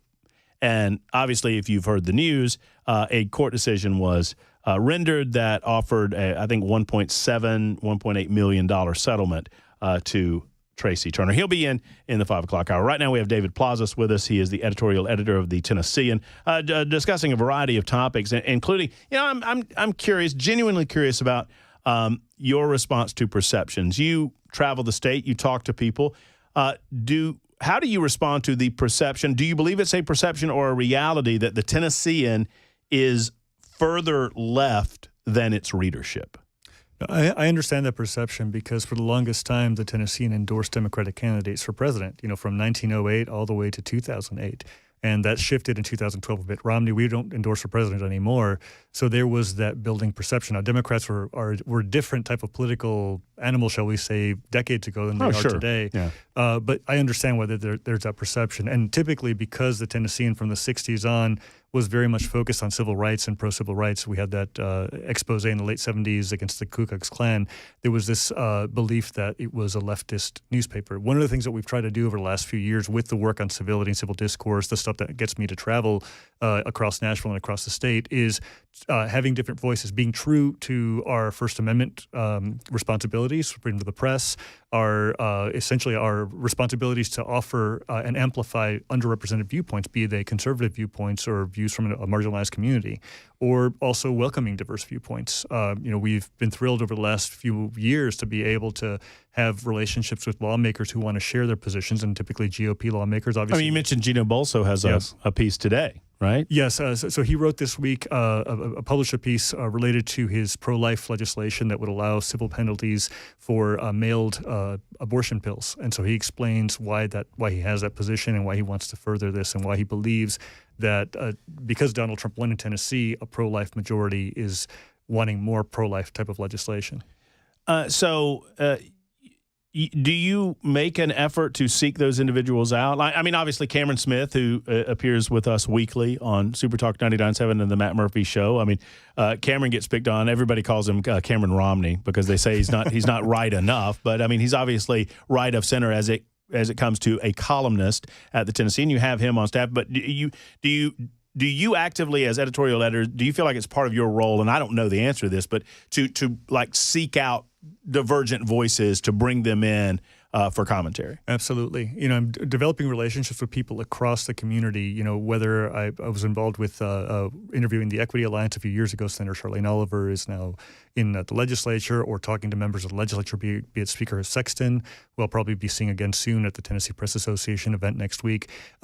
These are important to have these relationships. We're not always going to agree on these things, but having those platforms, and they can also get you criticized. If people say, well, you would publish anybody, any voice, or any horrible voice. And what was funny, in December, our top two viewed articles, one was by Josh Avatoy with The Founding, who talked about how he believes that rural red communities are the future of Tennessee and not Nashville. Mm-hmm. And then the other one was from April Lieberman. She's an attorney who talks about why Trump is back in the White House. It was a list of grievances, blaming everyone from Biden to MAGA voters, and really strong language. But one of the things that at first I was a little bit nervous about that, because such very opposite views. But then I said, people feel comfortable that this is a platform where we can discuss these ideas. And sometimes you're going to get a lot of vitriol from it. You wrote a piece, and as we were talking about this a few moments ago, you mentioned that you recognize that some of these latest columns are fairly controversial in their nature. The headline, Trump and other opportunistic politicians are punching down on trans people. Why do you feel that way? Trans people make up less than 1% of the American population. From what we know, UCLA keeps numbers on this. 1.6 million trans people are in America, and you have a population of 340 million people. And I think a lot of the legislation that we've seen the last decade in Tennessee and other places is about targeting how people use the bathroom, where their movements are, how they interact with children, all these things that are creating these beliefs that somehow they're dangerous. A few years ago, there was legislation that was passed to ban gender-affirming care. This is before the Supreme Court now in this session, and the Trump administration recently pulled its opposition to the Tennessee lawsuit. It emanates, it's the Attorney General Scarmetti's lawsuit. And I think, I don't think it was based on science. At least that was my perception in talking to the leaders. They had their of the legislature. They had their perceptions, and there was a report from the Daily Wire, if I may mention them, Yeah, sure. that I didn't think met muster because there was an accusation that Vanderbilt University was mutilating and savaging children when there was no evidence of that. And there were some receipts to it, though. I mean, but not about the mutilation or savaging of this stuff. And there was certainly there were, I believe it was 5 surgeries over a period of 5 years per year, but they were for people who were under 16.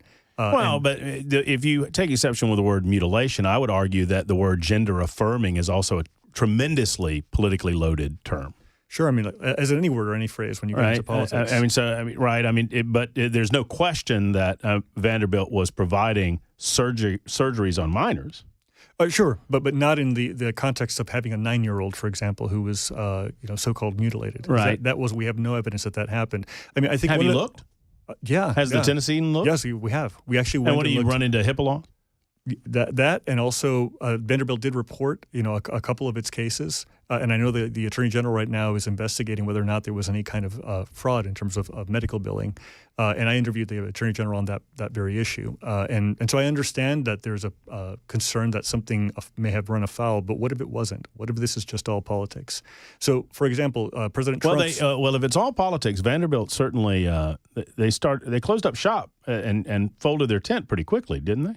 Yeah, I think that they retreated. I'm not sure what the extent of the care is anymore there. But one of the things that I think I was concerned about with President Trump's executive order on establishing 2 genders is that we know, for example, from any kind of science textbook, that's not exactly so. I mean, we know people are born intersex.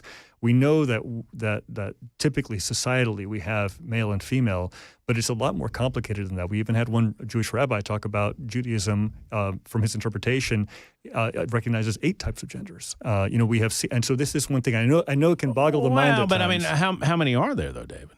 I'm not a scientist, so I don't know. Well, see, this is the answer I get every time somebody wants to get off the number 2, but they don't want to tell me what the number is. Because we don't know. I mean, I think common sense kind of prevails for me on this subject that we recognize that there are 2 genders, and we also recognize that obviously with a body system as complex as ours, that you're going to have gender anomalies.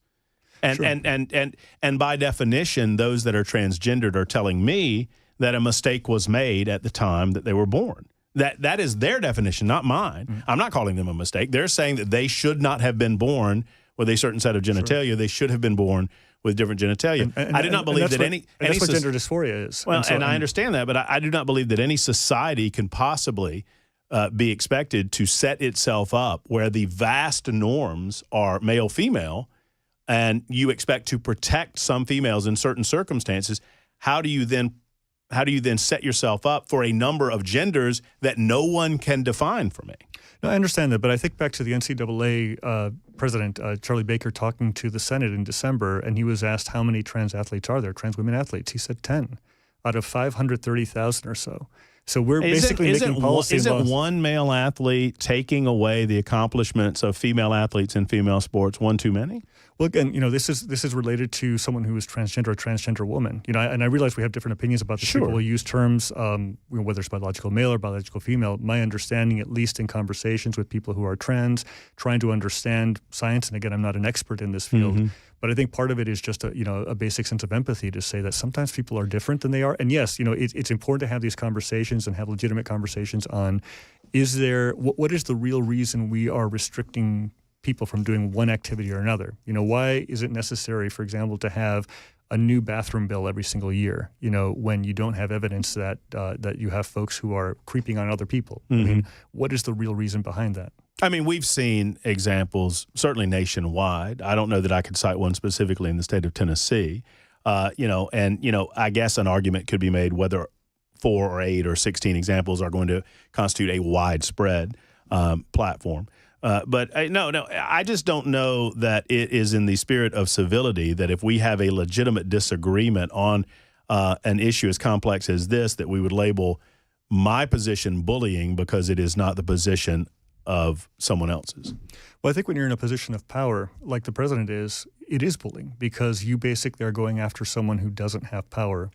Well, I mean, but would you say that to the young girls that lose out to biological males in their sport of choice because they are made to compete against those biological males? Give me an example. Riley Gaines is a great example. I'm familiar with Riley Gaines, yeah, for sure. I mean, who lost out to a biological male. But it was one race, though, But so one race, it's okay? Is 2 races okay? Is 10 races okay? I mean, this is the question. The NCAA probably didn't know. It should have probably gotten into this conversation a long time ago. But at the end of the day, my concern, especially in this column, is about just the very dignity of a person. And maybe we need to discuss what are, if someone has a particular level of testosterone, should this person be there? We have some standards already in the Olympic contests, for example, whether it's racing or otherwise. Why can't that be applied as well? Yeah, unfortunately, it's seen, from my perception, it's seen as just punching down. Well, no, I mean, and fairly stated. David Plazas with us for a few more moments. What's next on the horizon? I mean, the conversations are fast. They're furious. The Donald Trump administration is moving at a breakneck speed. Just what are your thoughts on the speed of all of this happening, and what do you consider to be next on the horizon? Yeah, my concern about the speed is that there are going to be constant lawsuit fights and other resistance to this stuff. And we're already seeing that there have been several injunctions, whether it's birthright citizenship or other measures as well, or even talking about the controversy related to the early retirement.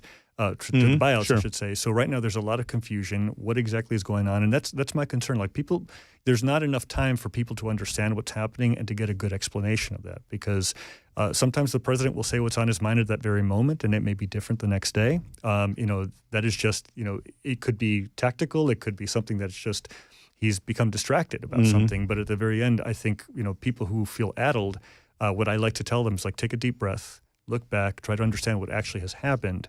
And then if there's something you disagree with, use the power of your voice, the power of your money to donate to the places that you want to donate to, whether it's a conservative cause or a liberal cause, and just act. And don't be mopey. You feel like people on the political left are kind of freaking out right now?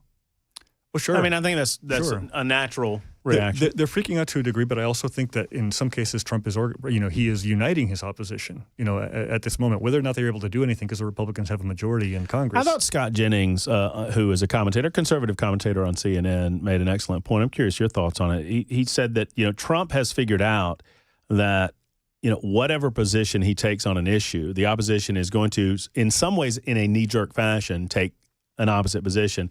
And so he's now taking 80-20 positions. And what I mean by that is 80% of America agree with him on these. I mean, a good example, border security and rounding up known criminals around the United States of America typically polls well in excess of 50% in terms of support of doing that.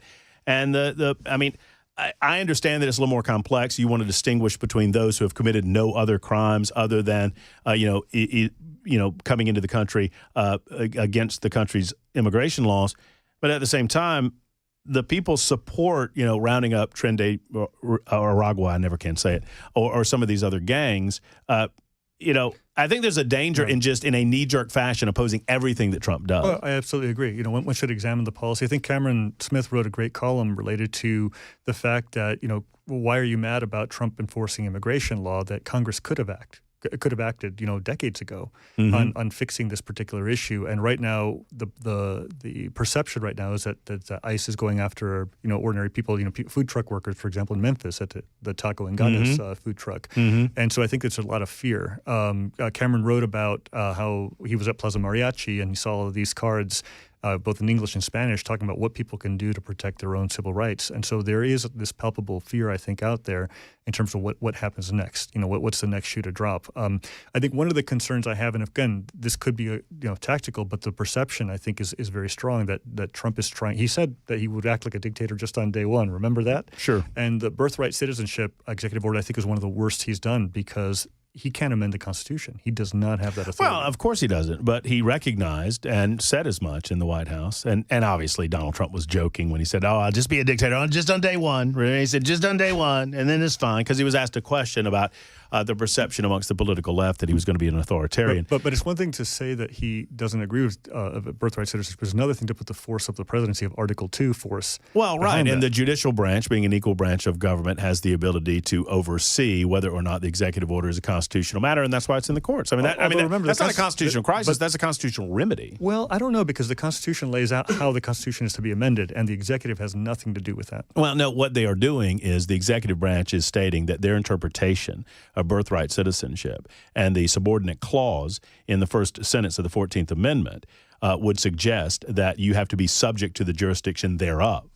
And they are interpreting subject to the jurisdiction thereof indicates that you are, in fact, born of United States citizens. But remember, interpretation is the job of the judiciary. Well, the other thing that I think that he gets in trouble with is that during the Biden administration... But you have to take an action, David, in order to get it into the courts to begin with. You have to have a causal factor in order to get it there, and that's what Donald Trump has done. So I would think that you would be happy that we're going to get an answer to this question. And frankly, I think the answer is going to be birthright citizenship is constitutional. But we got that answer in the late 19th century. So we know what the answer is. No. We did not get that answer in the late 19th century. Now, the question of the interpretation that Donald Trump's using, it's never been brought before the courts. Not since the 14th was passed. And the 14th was obviously specifically passed based on the obvious disastrous results of the evils of slavery. And the suggestion is that it was directly related to slavery, not related to an influx of immigration. This is the debate. And that's all good. I appreciate being able to debate this with you. David, thank you for spending some time with us. It's been a great hour, and we'll do it again soon. Thank you, Matt. There's David Plazas of the Tennessee, and we'll be back in a moment. Hey, Tracy Turner is here, and we will speak with him in the 5 o'clock hour. That's coming up next.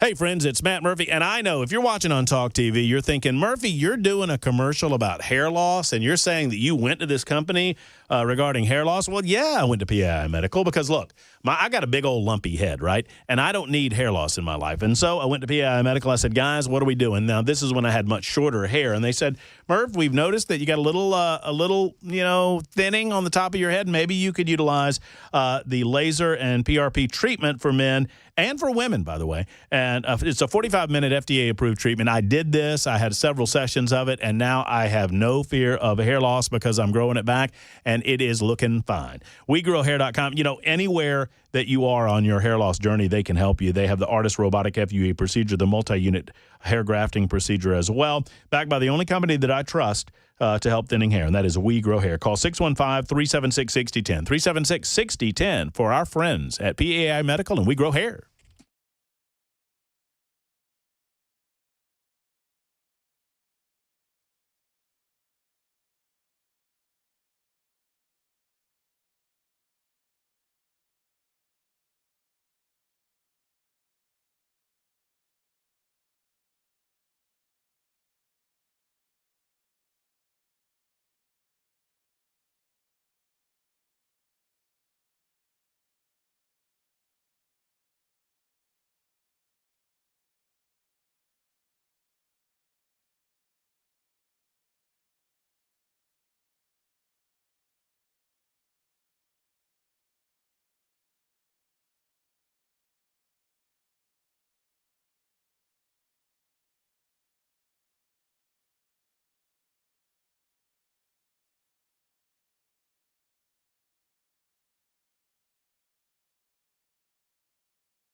5 o'clock on the dot. I'm Ken Weaver with your top stories. We've got the full forecast and traffic in 5 minutes, and get a load of what's going on right now outside of Portland, Oregon.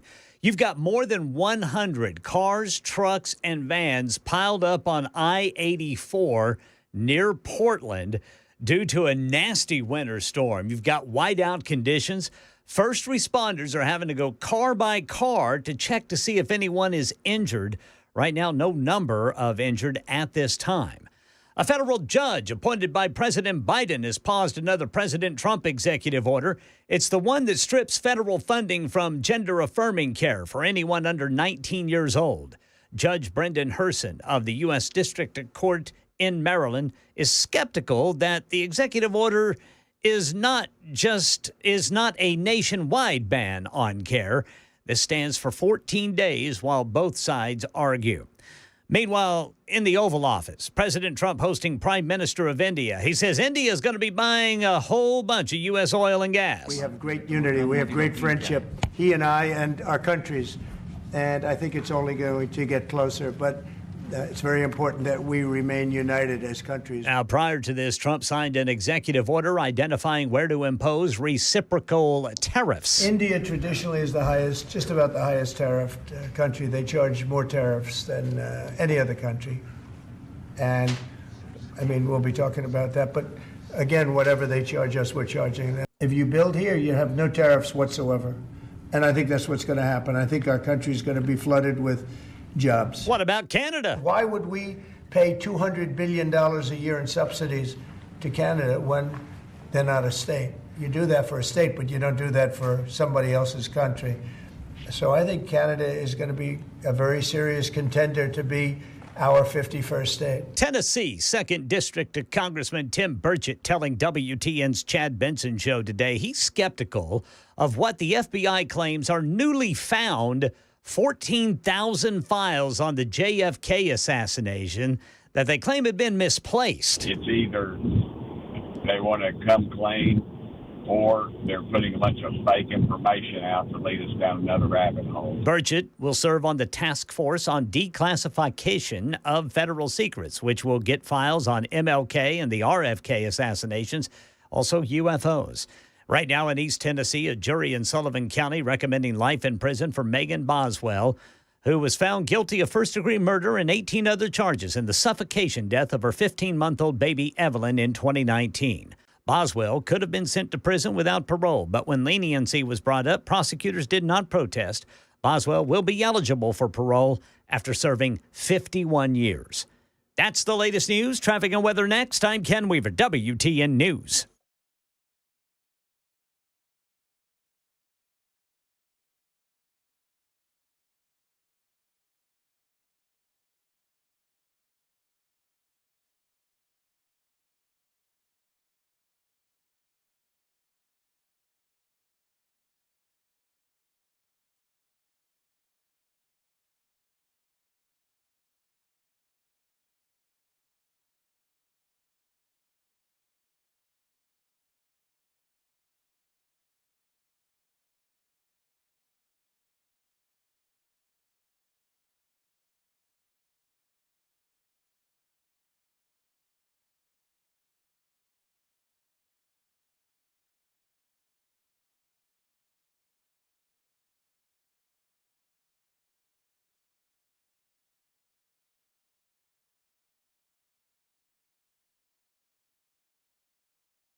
Hello, friends. It's Matt Murphy for Defend Systems. You know, I talk with Brink Fiddler often. He is the owner of Defend Systems. He originated the company recognizing that we live in a dangerously developing world, right? There's a lot of dangers going on out there. And if you own a business or if you are a decision maker at a business, maybe you're a decision maker at a school or a church or really any place that people gather, if you don't know what to do in the unlikely event that you have violence in your workplace, that you have a shooter in your workplace, then you need to call Defend Systems. They are a life safety and security consultation firm. They specialize in physical security consult and active violence mitigation training. That is a fancy way of saying that hope is not a plan. You've got to get trained up, and Defend Systems does it so well.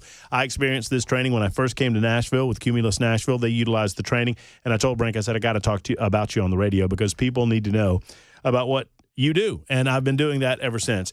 Bottom line is this: the chances of you experiencing workplace violence, an active shooter, an emergency intruder are very, very low, but they're not zero, and that's the point. It is time to get trained with Defend Systems. Call today, 615-236-6484, 236-6484, defendsystems.com.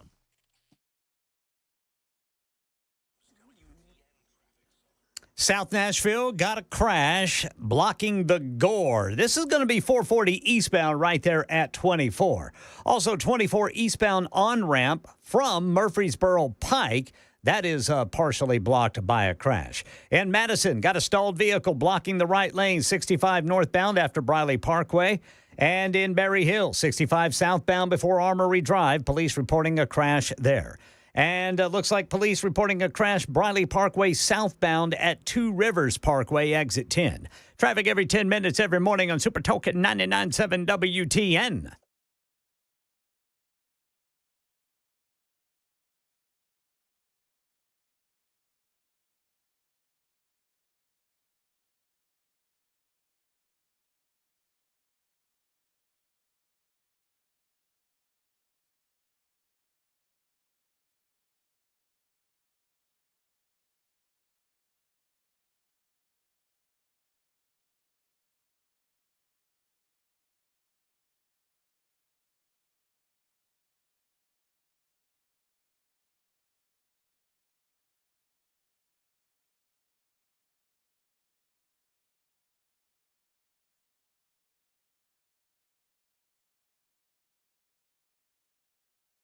Super Talk 99.7 WTN. Thank you for being with us, Matt Murphy and you.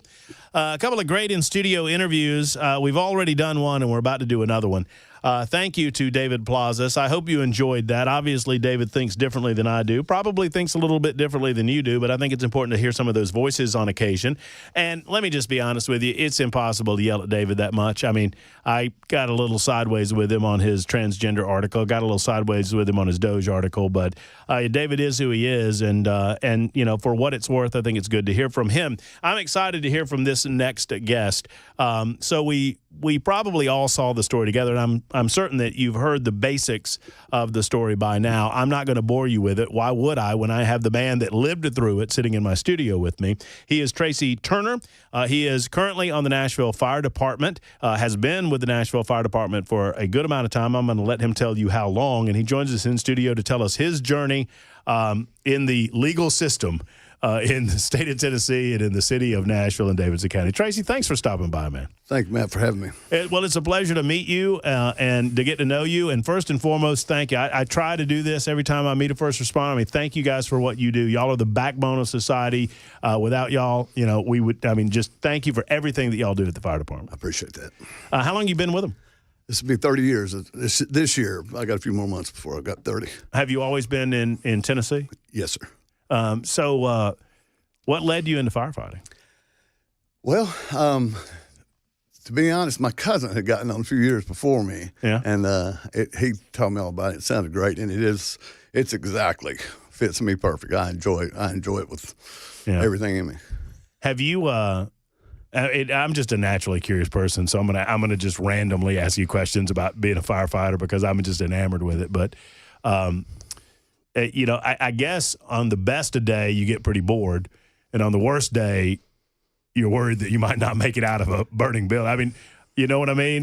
That's true. With the halls around Nashville, there's a lot of busy halls where you won't get bored. I can assure you. You won't get much sleep either. Right. But it kind of depends on where you want to go.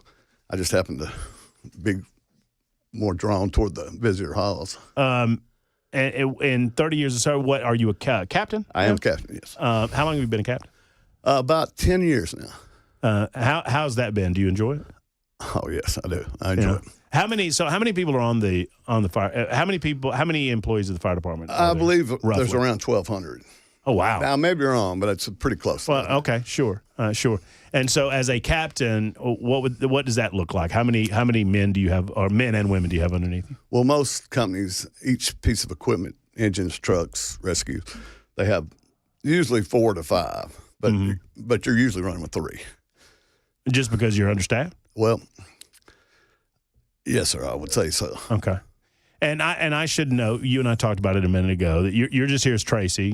You're still with the fire department, but you're not speaking just for Tracy Turner. Nothing I have to say has anything to do with it. But I asked you the question when you came in just because of the nature of the story. I was curious. I said, "Are you still with the fire department?" And you are. Yes, sir. You have to love it. I do love it. I was a little shocked at all the newscasts that were going out telling me that I was a former firefighter, but no, I'm not. I worked yesterday. Yeah, some of the news organizations just kind of assume things that they maybe ought not to assume. They sure do. Yeah. Well, there's been a lot of assumptions about your story, and that's why I was so pleased that you decided to come on with us.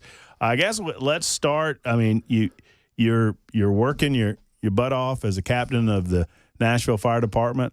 I guess we start at the beginning, and the beginning in terms of this story would be the summer of 2020. Is that right? Yes, sir. Okay. Tell me how this lawsuit started. Tell me how all of this got cranked up.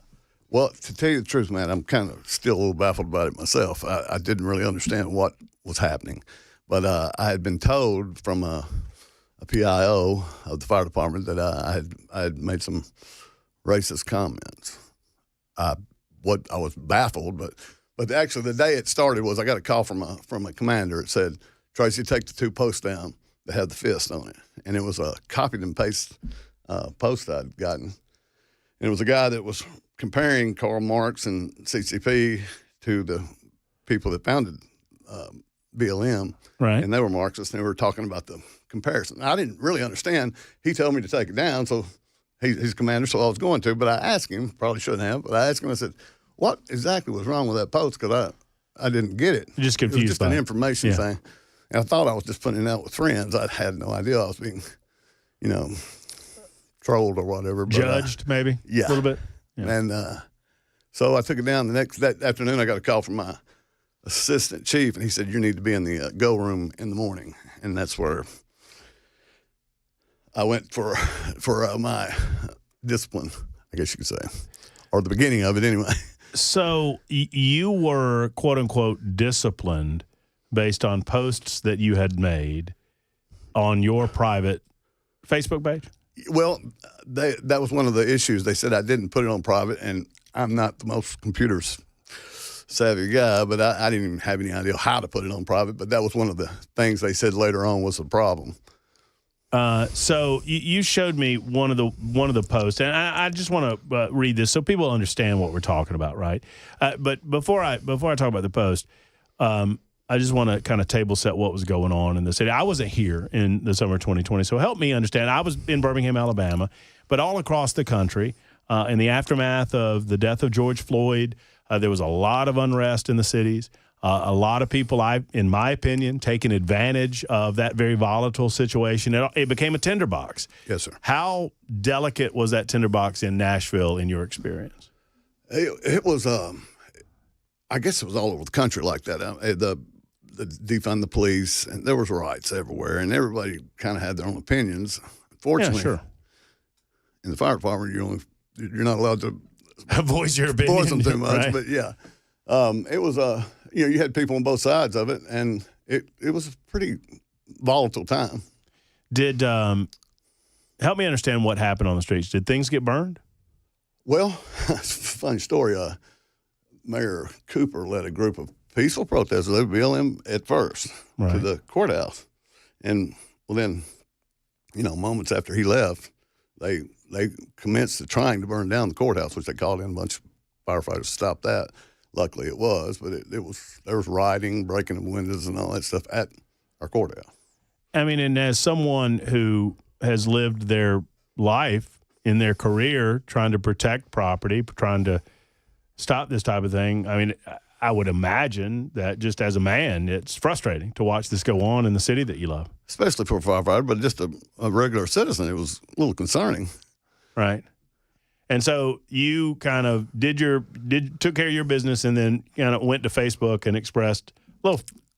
I wasn't aware that was a problem. On my Facebook, they had the profile and all that. I was a dishwasher and I went to some college somewhere. I never mentioned that I was a firefighter. And the way they found that I was a firefighter, they went back 4 years into my post and saw me in a T-shirt and jeans, and I was at my grandson's football game.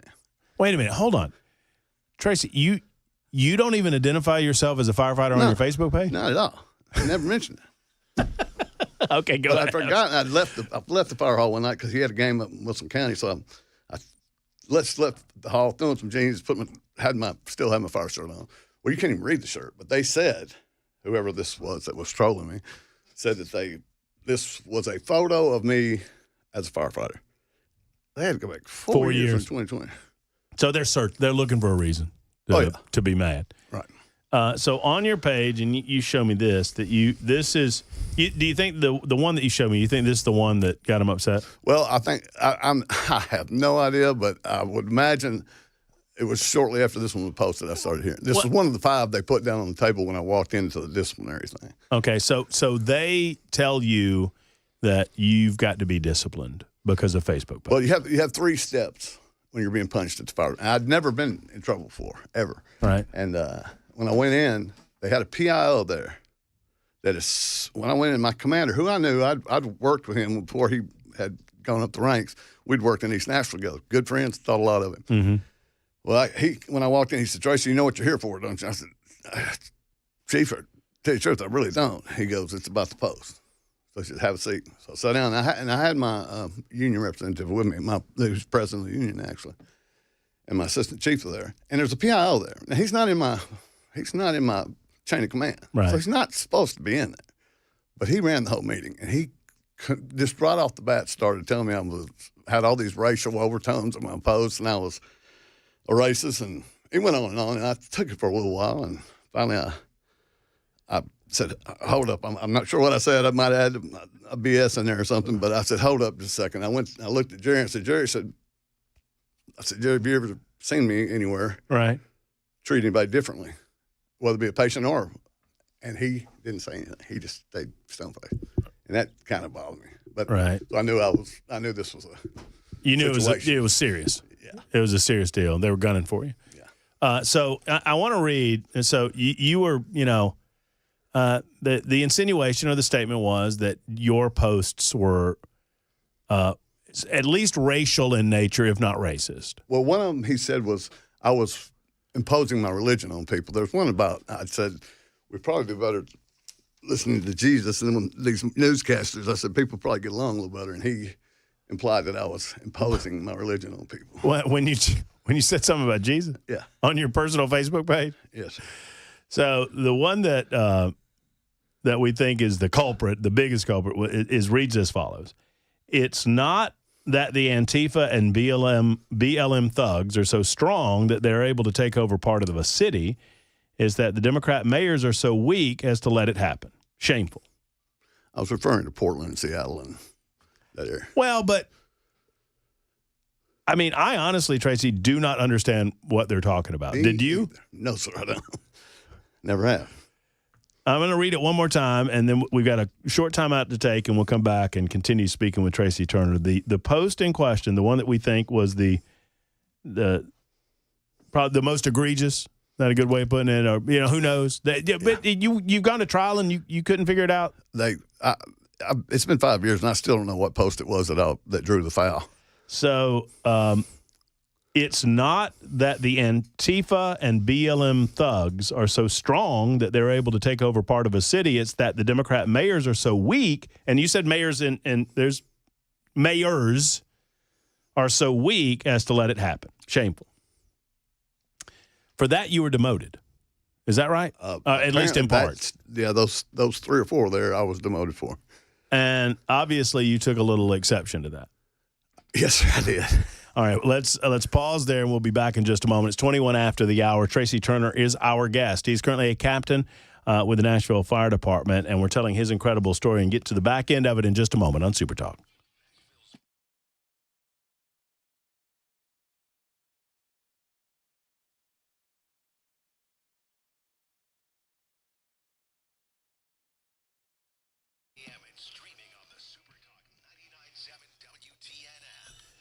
Hello, friends. It's Matt Murphy, and I want to spend a moment talking to you about your sleep. How you sleeping? Are you sleeping well at night?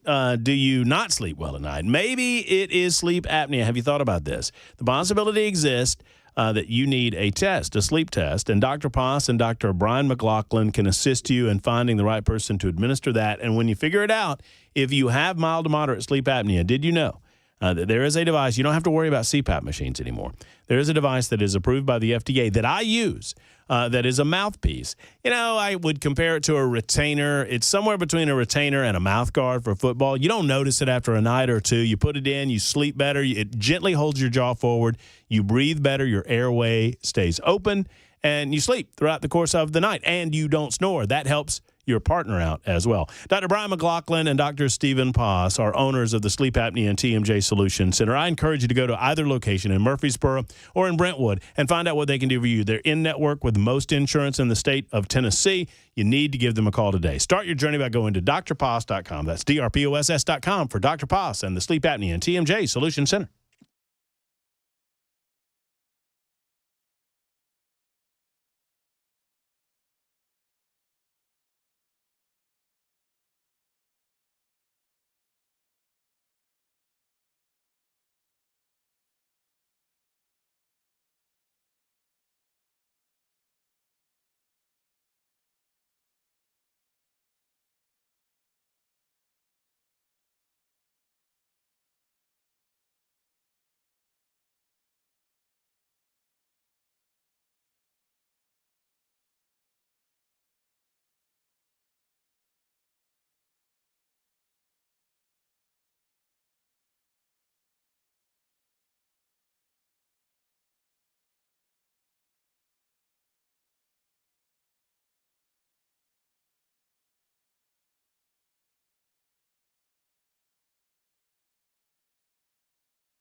The guaranteed offer is the easiest way to sell your home. It's really simple. We bring you an all-cash offer. You close in as little as 21 days. No home inspections, no lock boxes, no open houses. Go to markspain.com to get a guaranteed offer and start packing.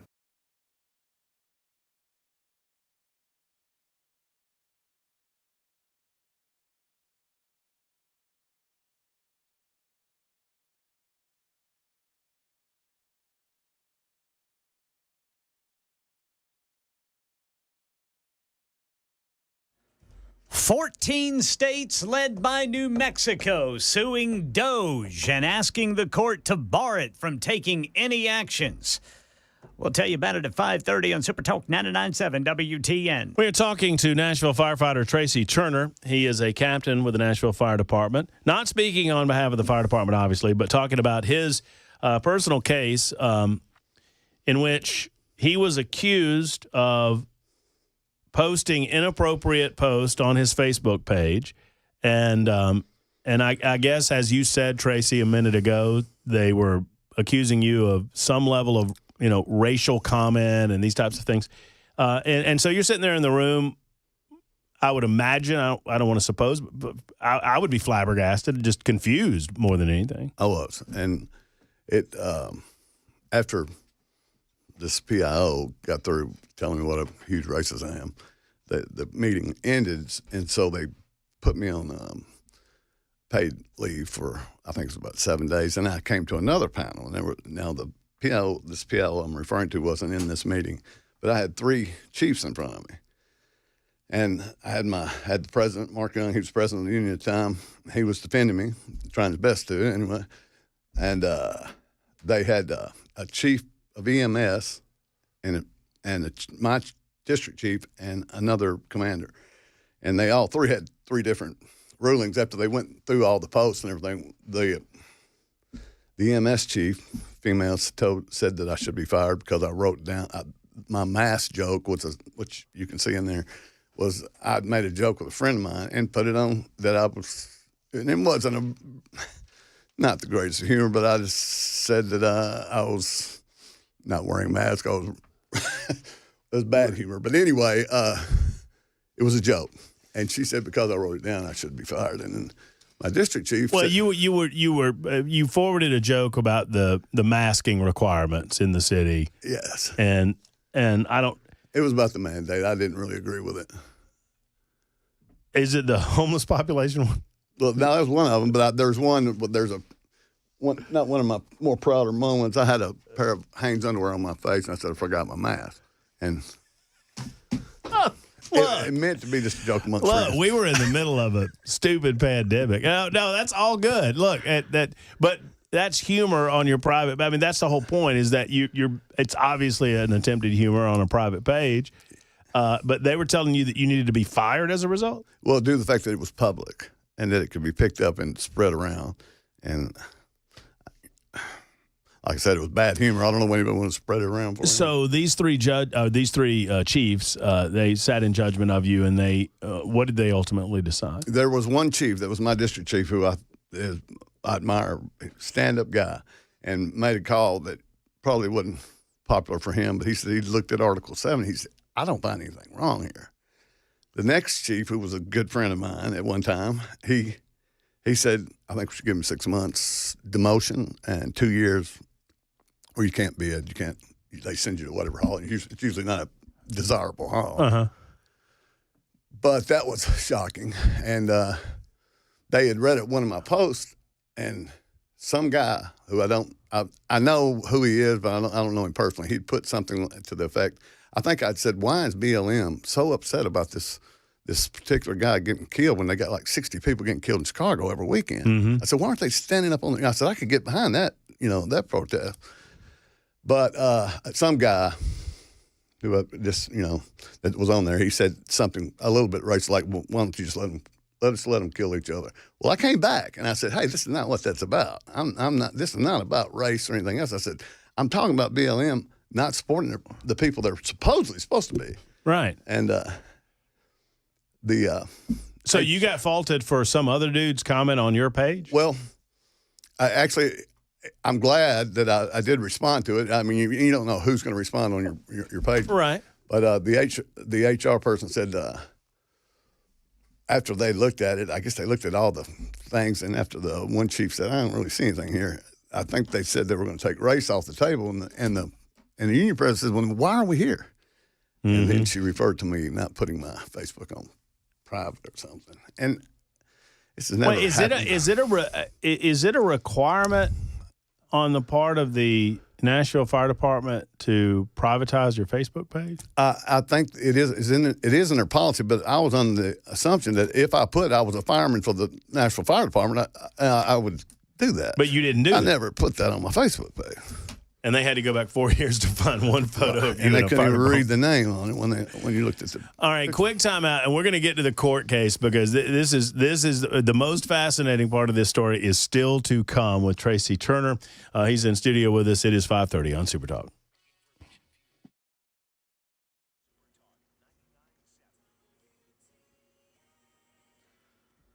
I'm Ken Weaver with your top stories. We've got the full forecast and traffic coming up in 5 minutes. And breaking news reports say the Trump administration has directed agency heads to start firing federal workers. Got the full. Again, we'll look at that as soon as I get some more information on that. That alert just coming over my phone here, and then it just disappeared. I'll get back to that for you as soon as possible. Meanwhile, 14 states are suing DOGE and asking the court to bar it from taking any actions. So are 26 current and former USAID employees and contractors who filed their lawsuit in Maryland. Well, Tennessee's 2nd District Congressman Tim Burchett was asked about DOGE on WTN's Chad Benson show today. I love it. The reason they're hollering is because they got their hand in the cookie jar. You're going to see money that comes right back to Washington, and it's both parties. So, I'd love to point the finger at the Democrats, but I can assure you that that's not all the case. And I'm looking forward to that. Everything they can get as fast as they can get it. White House spokesperson Caroline Leavitt has repeatedly said Musk is, quote, complying with all applicable federal laws. A federal judge appointed by President Biden has paused Trump's executive order on gender-affirming care, including puberty blockers, hormone therapies, and surgeries. The pause is for 14 days, during which time plaintiffs will be arguing for an injunction. Metro Police Chief John Drake has said he wants new laws that set up algorithms that alert law enforcement to threats against schools. Now comes a story out of Morgan County, Indiana, where an 18-year-old student is charged in connection with an alleged plot to shoot up her school after the FBI provided a lead. Mooresville Police Chief Kerry Buckner says, parents, you need to be alert to your children's behavior. Parents need to pay attention to what their kids are doing. And don't discount anything. If you see something that looks kind of odd, you need to say something. Trinity Shockley charged with conspiracy to commit murder, intimidation, and threat to commit terrorism. She is being held without bond. That's the latest news. Traffic and weather next. I'm Ken Weaver, WTN News.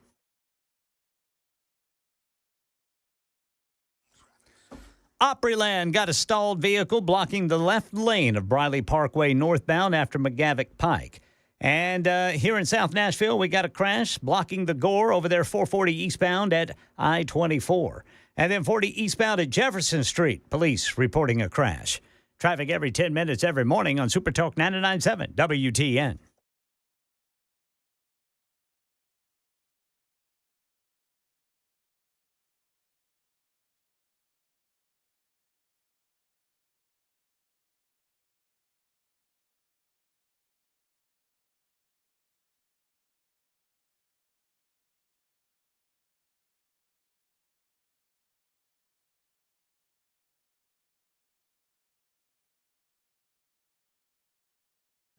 Hey, friends, Matt Murphy for the Dr. Gill Center for Back, Neck, and Chronic Pain Relief located in Franklin. I first got to Nashville, as I've mentioned before, in 2021, and I knew that I needed to do something with my back. I like to play golf. I like to get outdoors, hike and, do things out of doors, and I couldn't do it. I mean, I was as my grandpa used to say, down in the back.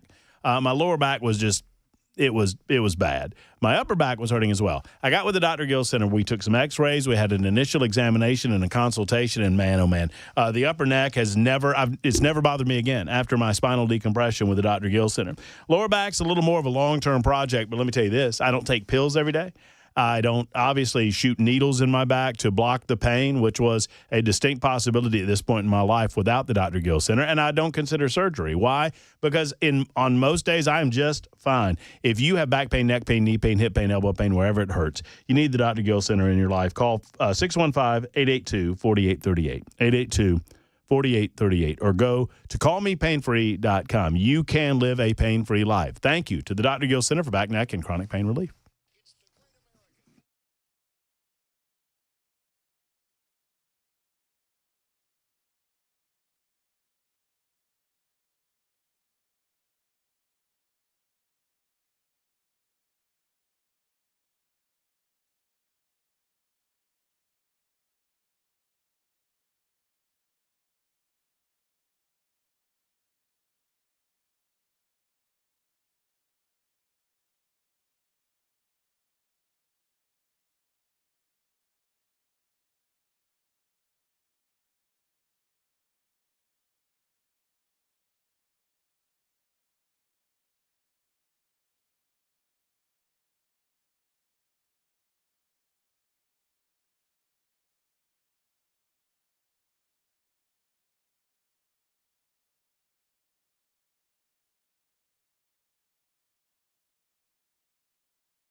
Super Talk 99.7 WTN.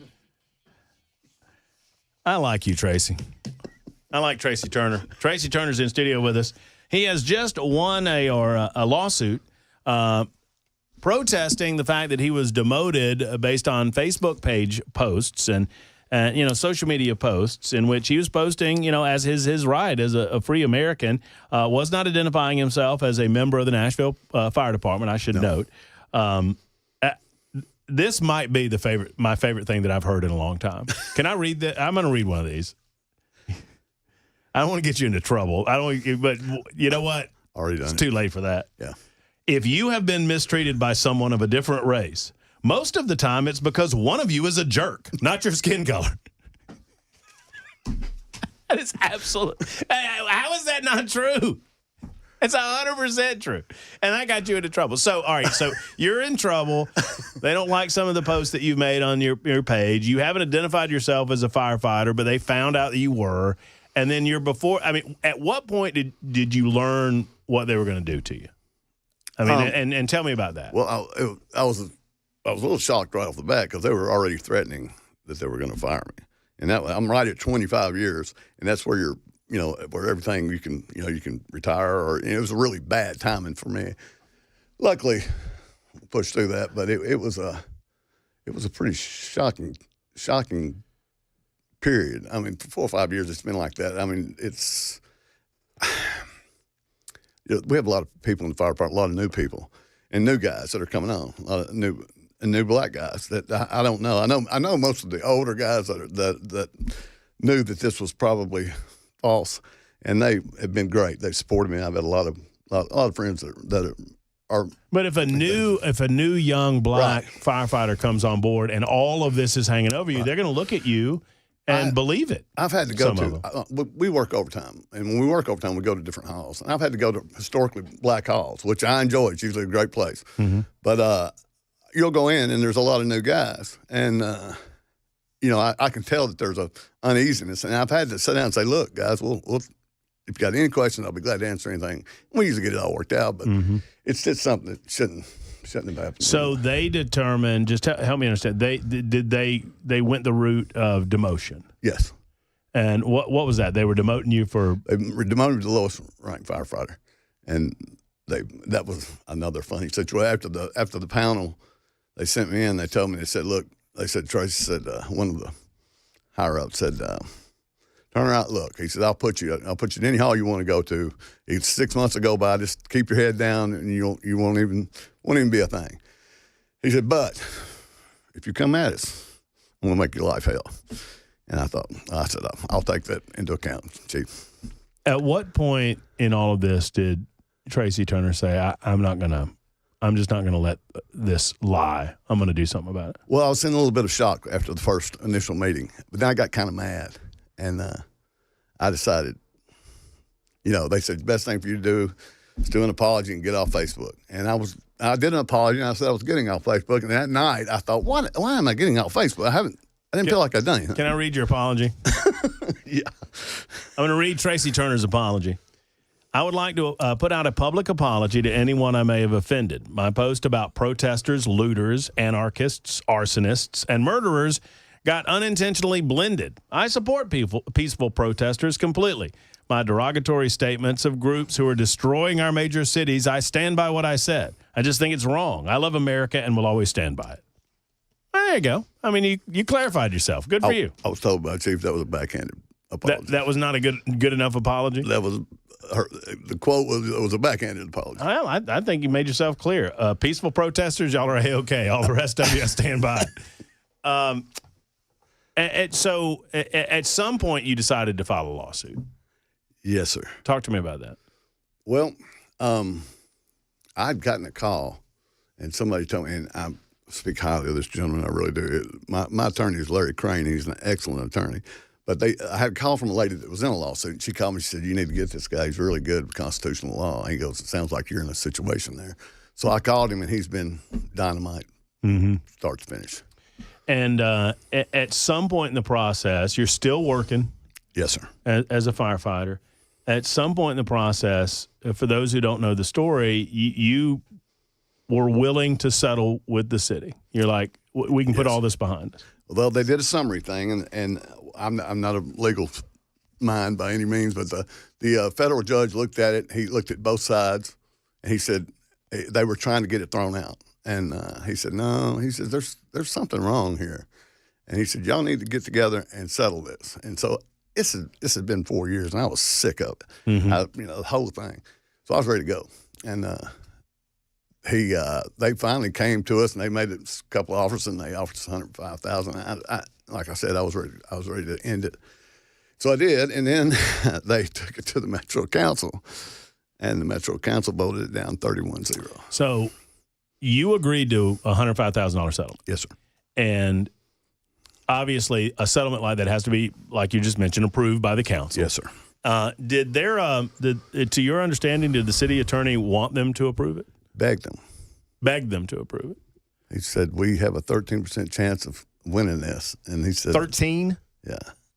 And they said it's going to cost us, they said 4 or 5 times more. It ended up being like 18. How in the 31-0? 31-0.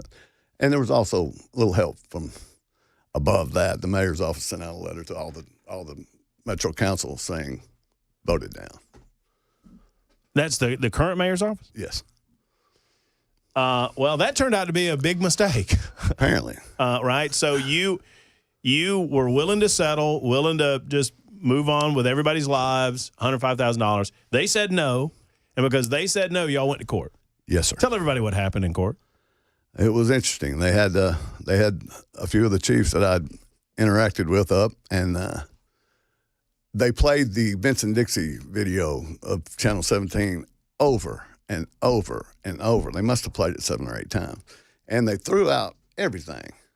They threw out. I had some guys I worked with, happened to be black guys who were going to testify for me. They stopped all them from testifying, and then like character witnesses or whatnot. Yeah.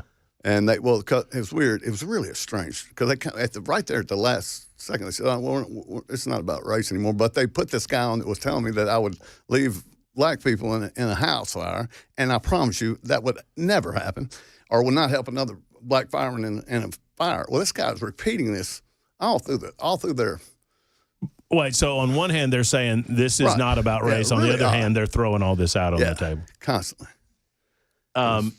Tell everyone what it was a trial by jury. Yes, they had 5 questions. They unanimously, and it was a mixed jury, right? Unanimously across the board.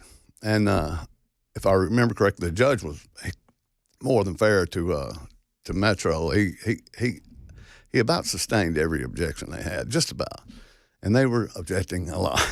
And at the end, he seemed like he had done everything he could for him, but it was just he was fair all the way around. And let me help out. I always say, let me help out the listeners in Aniana. If the judge is sustaining the objection on the part of the prosecution, that means he's helping the case of the prosecutor. They're objecting to certain aspects of testimony. Yes, sir. And that's going to end up being favorable to them, not you. Right. But even in the face of that, you won.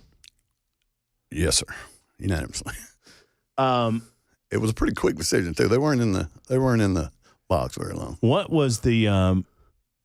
1.8 million. Plus attorney's fees, I believe. So the city could have finished up with this, and everybody lets bygones be bygones for $105,000. Yes, sir. And instead, it's a $1.8 million. What? How'd you feel when you got that verdict back? Shocked. Were you surprised? To be honest, I was shocked, and a little bit vindicated. It's been a long 5 years, but it was, the whole thing wasn't necessary. It could have been taken care of before any of this happened. I mean, do you feel like I don't know about, the management structure, quote unquote, but rank and file firefighters, do you feel like they had your back throughout all of this? I do, but they were in a spot. Let me explain to you. The fire department is in blue cities, they're pretty totalitarian. They run a pretty tight ship, and everybody's on eggshells. If you say this particular thing, especially back in this time, if you said a particular thing, you could be on the carpet and getting days for just maybe making a political statement. It was ridiculous. And I'm not saying all upper management was doing this. There was a couple of particular people that like were if they caught you expressing a political opinion. This has happened. It's happened in the police department. It's all over the city. It's I guess in every blue city. That's the thing. The aftermath of the people who have been fired and just completely destroyed because of their opinions is shocking. Mm-hmm. Well, I mean, I think that's why your story resonates with so many people, because it's an example of a good guy. They got vilified.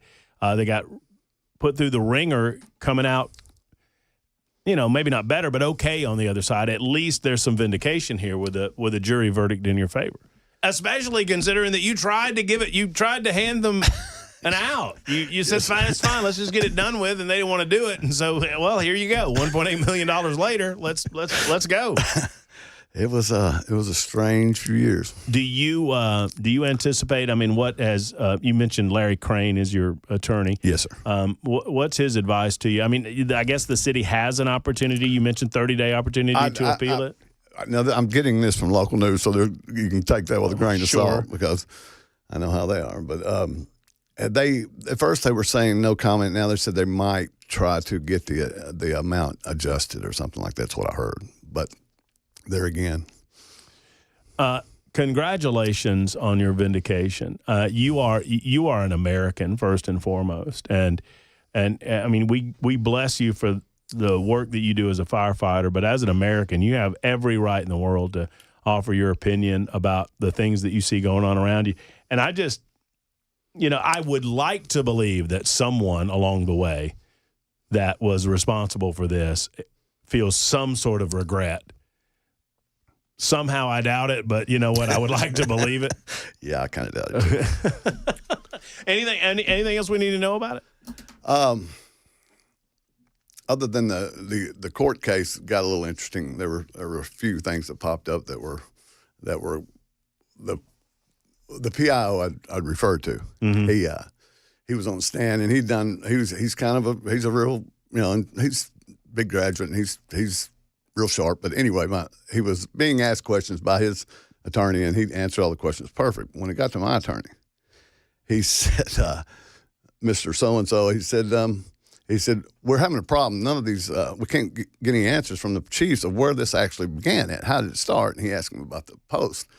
And he said, well, I got a post off of Facebook that was going around.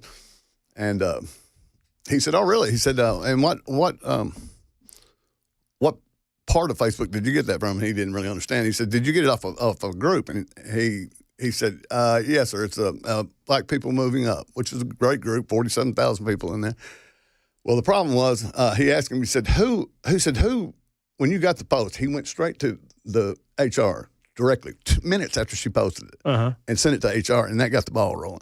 But he asked him, he said, do you know who this is? And he said, no. He said, it's Nicole Rucker. I don't know the lady. And then he asked him, do you know, he mentioned another name, which happened to be her husband or ex-husband. And he kind of lost. Oh, so there was a direct connection. Yeah, out of 47,000 people, just happened to be somebody. He said, "I've got pictures of you." Oh, it was just oh, come on, Tracy. Pure coincidence. Yeah, all coincidence. Pure coincidence.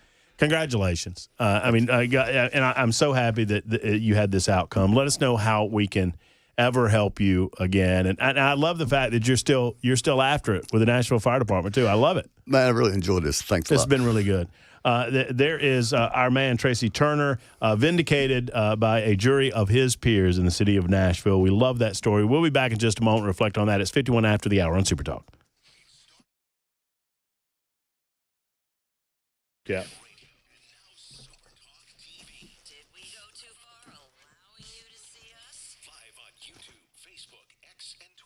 Hey, friends, it's Matt Murphy. And, if you own a European car, you probably already know that you've got to take it to somebody that understands what the heck they're doing with regard to European cars. Well, I have the person that knows better than anybody else in this community. It is Aaron Stokes. It is Eurofix. And now, exciting news. Many of you who have lived here for some time, you know Eurofix. I mean, for 26 years, they've been fixing your European car. And I don't know about you. I just love watching a hometown business grow like this. And Aaron has grown from the backyard of his trailer to 5 locations. They are proud to announce their 5th location is in Mount Juliet, right across the street from the Dairy Queen. Eurofix can fix you and serve you in Franklin, 100 Oaks, Murfreesboro, Belmead, and now Mount Juliet. Pretty cool watching this small town guy grow and grow and grow. Call 844-EUROFIX. That's 844-EUROFIX. Don't forget, you get a 3-year nationwide warranty and a free loaner car with every repair appointment. Go to myEurofix.com. That's myEurofix.com.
Right now in Nashville, a neighborhood's license plate reader camera credited with helping in the arrest of 5 juveniles from a shots fired call that prompted a high school to go on lockdown Tuesday. We've got that for you at 6 on Super Talk 99.7 WTN.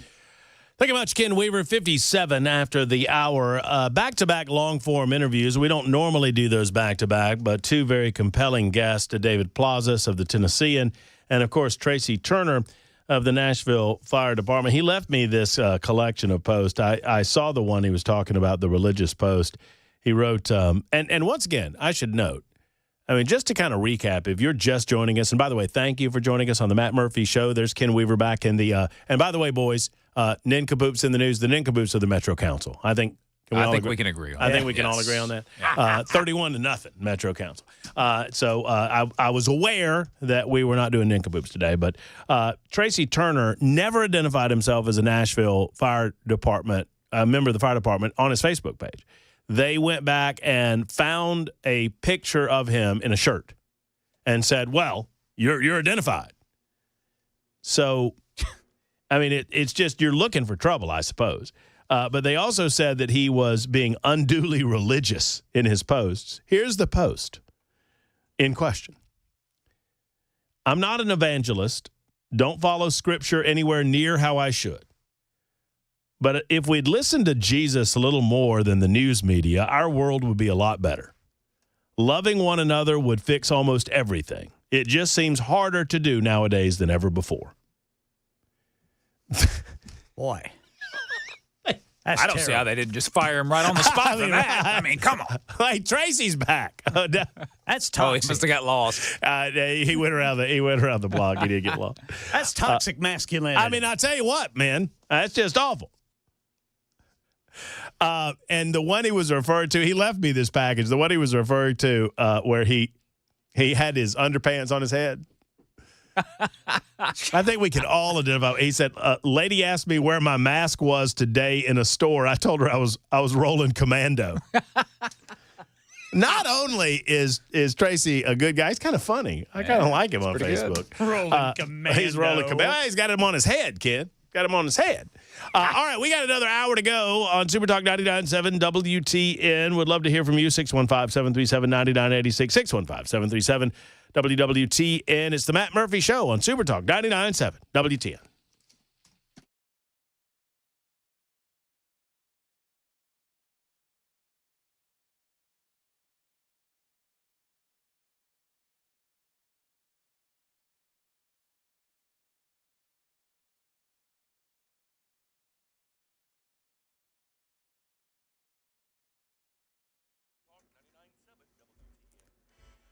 Six o'clock on the dot. I'm Ken Weaver with your top stories. We've got the full forecast and traffic in 5 minutes. And right now in Nashville, Metro Police say a neighborhood license plate reader camera is credited with helping in the arrest of 5 juveniles from a shots fired call that prompted a school lockdown on Tuesday at Cane Ridge High School. Metro Police say 5 kids, 3 of them 15 years old, 2 of them 16, were in a Nissan Titan in the area of Sprucedale Drive, the same one that the LPR hit on. Police say they confiscated 2 handguns, a 9mm and a 40 caliber. After the shots fired call on Tuesday, police say they found 47 shell casings there. As for the kids they arrested, not one of them attend Cane Ridge High School. Reports from multiple media say the Trump administration has directed agency heads to start firing most trial period probationary staff within 2 days, impacting roughly 200,000 people hired by the federal government within the last 2 years. And a President Joe Biden appointed federal judge in Maryland has paused President Trump's executive order stripping federal funding for gender-affirming care for minors, including puberty blockers, hormone therapies, and surgeries. That pause is for 14 days. In the Oval Office today, after signing an executive order concerning reciprocal tariffs, President Trump taking questions, including some about denuclearization. When we straighten it all out, then I want to have one of the first meetings I want to have is with President Xi of China, President Putin of Russia, And I want to say, let's cut our military budget in half. Meanwhile, RFK Jr. officially Secretary of Health and Human Services. And that I will well and faithfully discharge the duties of the office on which I am about to enter. So help me God. So help me God. Kash Patel headed to a final confirmation vote as FBI director. Tennessee 2nd District Congressman Tim Burchett will serve on the new task force on declassification of federal secrets. He tells WTN's Chad Benson Show he hopes they release all of the files at once. I would like to go case by case, but we need to get it as fast as we can get it because something could change. The first investigation lawmakers will undertake will be delving into the assassination of JFK. We'll get the documents prior to, and we'll, I think it's amazing that the FBI just found 14,000 new files on John F. Kennedy's assassination. I mean, that just tells you the crooked nature of this whole situation up here. Task Force leader Anna Paulina Luna of Florida says the White House, Justice Department, FBI, CIA, very supportive of her panel's mission. That's the latest news. Traffic and weather next. I'm Ken Weaver, WTN News.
Bellevue, police reporting a crash 40 westbound right after exit 196. We've got 65 northbound at Old Hickory Boulevard in Madison.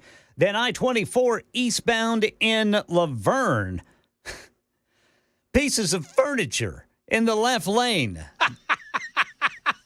between Waldron Road and Sam Ridley Parkway.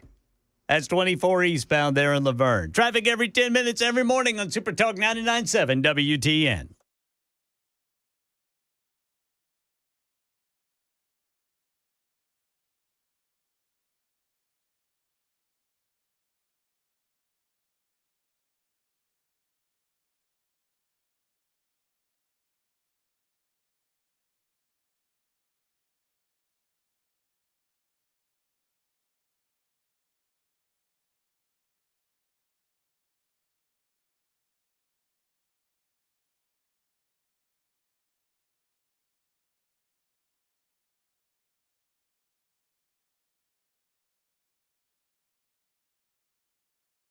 It is the Matt Murphy Show on Super Talk 99.7 WT. It is the man says, I'm sorry, I'm still laughing about the load of furniture in the road. Yeah. You know, where's that in Laverne? That's Laverne. That's 24 eastbound. And Where's that mattress at? The mattress.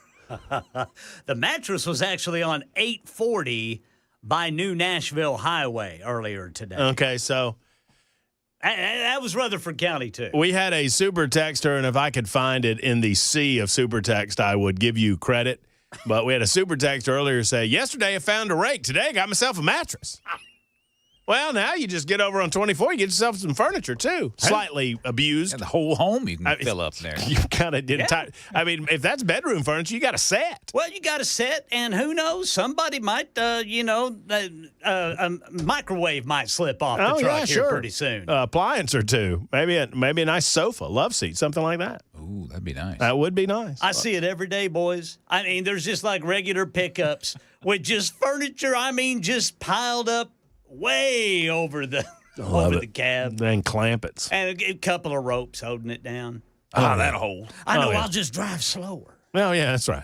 No, don't worry. The wind won't. Have you ever seen the folks? And you feel for them to a certain degree. Well, yeah. When they got the mattresses on the roof. Yeah. And then they go and they get about 40 and it flops right over. And dang, my car's acting funny. Yeah, you got a sail. That mattress is going to sleep real nice tonight. Oh, yeah, a little bent. I'm not lying, man. I've seen dilapidated pickup trucks with just stuff hanging out the back and the hazard lights on, and they're probably going 35, 40 miles an hour in the right lane. Well, that's real safe. That'll get people killed. Yep. You big dummy. That's I-24, baby. Sanford and Son. Hey, Lamont, tell your Aunt Esther to come over here. Put it back in the mailbox. We need a face for gorilla cookies. I got 5 of these where you sneeze. Get me some Ripple. Oh, my gosh. Fred would pull him some Ripple, boy. Yeah, oh, man, him and Bubba and Grady, they'd get together. Open up that Ripple. Grady. Man, that was one of the funniest shows there's ever been. Oh, Fred. Grady. Love it. Great googly moogly. Anyway, we're getting a little chippy. It's 6:09, Super Talk 99.7 WT. And speaking of chippy, the Democrats are a little chippy about Donald Trump. You know what? It seems as if our elected representatives are following a pattern here where they don't believe they are heard unless they make commentary that is more and more non-kid friendly. I wish that I could play you this full clip, but I'm going to play you the shot and then the chaser. Actually, Chris Webber is going to play you the shot and then the chaser. This is a representative by the name, Robert Garcia. Representative Robert Garcia, Democrat, is calling on his colleagues to bring actual weapons. These are his words, actual weapons in a fight to Congress. Now, I don't know about you guys, but I'm old enough to remember when we didn't use this type of language. You know, back in the Biden administration, when it was Republicans suggesting that we needed to fight. Oh, you don't say fight. That's inciting violence against people, etc. So I'm going to play you the shot. Actually, Chris Webber's going to play the shot. Going to play you the shot of Representative Robert Garcia. This was in a committee hearing, right? I believe. I think that's right. I think it was in a committee hearing where he had this to say about Elon Musk. Now, I find it ironic, of course, that our chairwoman, Congresswoman Green, is in charge of running this committee. Now, in the last Congress, Chairwoman Green literally showed a dick pic in our oversight congressional hearing. So I thought I'd bring one as well. Now, this, of course, we know is President Elon Musk. He's also the world's richest man. He was the biggest political donor in the last election. Mm-hmm. He has billions of dollars in conflicts of interest. Mm-hmm. And we know that he is leading a power grab, also abided by and encouraged by Donald Trump and, of course, the chairwoman, Congresswoman Green. So he says, Congresswoman Marjorie Taylor Greene, what she did was she was showing photographs of Hunter Biden from Hunter Biden's laptop. And multiple photographs showed Hunter Biden naked. And I don't know, I don't believe she showed those photographs unpixelated, but as he referred to them, they were bleep pics. Literally showed a dick pic. Oh, goodness gracious. It just makes you jump in your seat every time you hear it. Well, not to be unswayed, he was interviewed was Representative Robert Garcia on #NeverCNN. #NeverCNN. I call it that because CNN is a garbage network full of garbage people spewing garbage. You should not watch CNN. I will watch CNN so you don't have to, and I will bring you clips like this delicious number where Garcia not only doubles down on his the hostess, I forget her name. I don't remember the name. It's Keeler. Is it? I think it's Breonna Keeler. Oh, Breonna. That's right. There you go. Breonna Keeler took great delight in using the old D word because, you got permission because the good representative used it in a committee hearing. And so she asked him about it. I want to hear why, but do you think that calling Elon Musk a dick is effective messaging for confronting what is a potentially irreversible transformation of the U.S. government? Well, he is a dick. And I think that he's also harming the American public in an enormous way. And what I think is really important, and what the American public want, is for us to bring actual weapons to this bar fight. This is an actual fight for democracy, for the future of this country. And it's important to push back on the chairperson of this committee. I mean, Marjorie Taylor Greene talks about having decorum, about bipartisanship. This is the person that lies more than anybody else in the entire Congress. And so if she is going to make a mockery of hearings, I want to make sure that us as Democrats are bringing that same level of energy. And of course, after those comments, we went into exactly what Elon Musk is trying to do, dismantling the Department of Labor, dismantling the Department of Education, dismantling all of our consumer protection agencies. And so it's all important, but it's also important to get the attention of the American public and call Elon Musk out for what he is, and to make people know that Marjorie Taylor Greene is not a serious legislator and she shouldn't be treated as such. But he's a serious legislator in as much as he called Elon Musk the D word. And Breonna there, she just leaned right into it. Do you think, calling him that means that you are more serious, less serious? So I'm assuming that Representative Robert Garcia took an opportunity because apparently, people aren't taking Democrats seriously enough. Look, let me tell you something. I'll take a bit of umbrage here. I'll speak on behalf of my colleagues. I think I can say we are all willing to work with anyone who's serious about doing the work of censoring the American people and advancing progress. That was 2 days ago.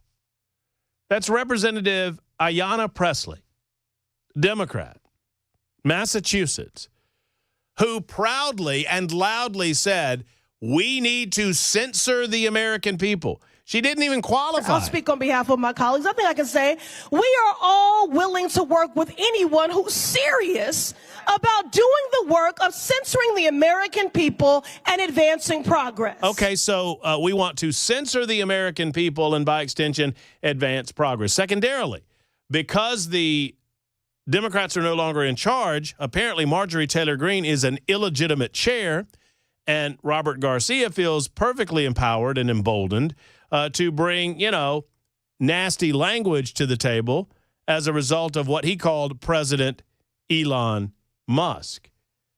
I guess maybe Robert Garcia was trying to take attention away from this. Are you on? Tell me which side are Not you again. on? Which side are you on? Which side are you on? Are you pro D word or anti D word? Which side are you on? We'll fight against Joe.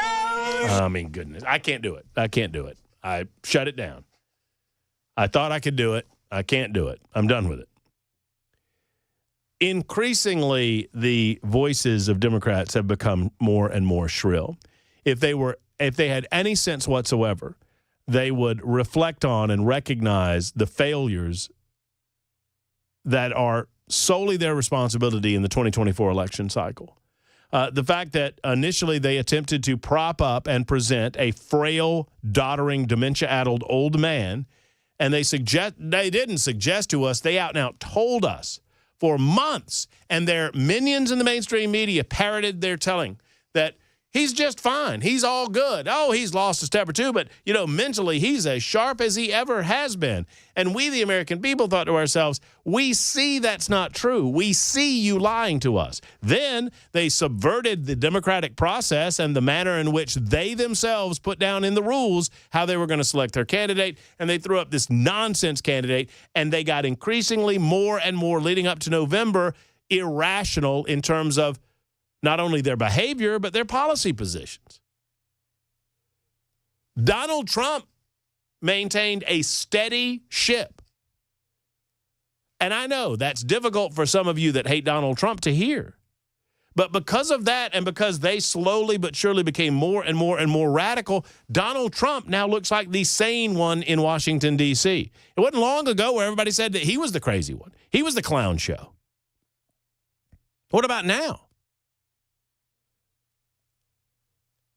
You've got them explaining to us, Democrats explaining to us, that Elon Musk was elected by no one. Yeah, we know that. We understand. The American people understand how this works. We elected a president of the United States that clearly told us, these are the people that I'm going to put together. And by the way, he gets no credit for this. Have you seen the cabinet he's cobbled together? Tulsi Gabbard, lifelong Democrat. Robert F. Kennedy Jr., lifelong Democrat. Kash Patel, American success story. Marco Rubio, American success story. On and on it goes. I could go further. This is a coming together of different types of people, different personalities, utilized for their own area of expertise. Donald Trump said as much about Robert F. Kennedy Jr. It wasn't today. It was some time ago where he's like, look, we are going to lean on him for his expertise in health and human services. I don't need him going after our oil or energy sectors. And no, we don't need his commentary about natural gas. We don't need his commentary about Big Macs. Well, I guess a little bit of commentary about Big Macs. I wonder if he's going to ban the Big Mac. What do you think? I highly doubt it. I highly doubt it as well. I don't think the big boss would like it. No. I mean, and in the meantime, Democrats are left with what? Standing on the side of the 20% or the 15% when it comes to some of these issues. Speaking of craziness, I have an incredible story, and hat tip to the listener that brought this to me. I was unaware of it, but it is a story about a Tennessee teenager that graduated high school with a 3.4 GPA. Okay? Tennessee, in 2024, Clarksville, Tennessee.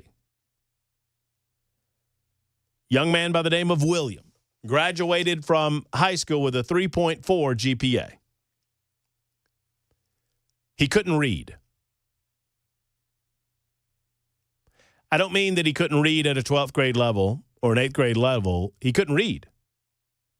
And he graduated with a 3.4 GPA. I'm going to tell you this story in just a moment. Stand by for this. You will not believe it. Super Talk 99.7 WTN.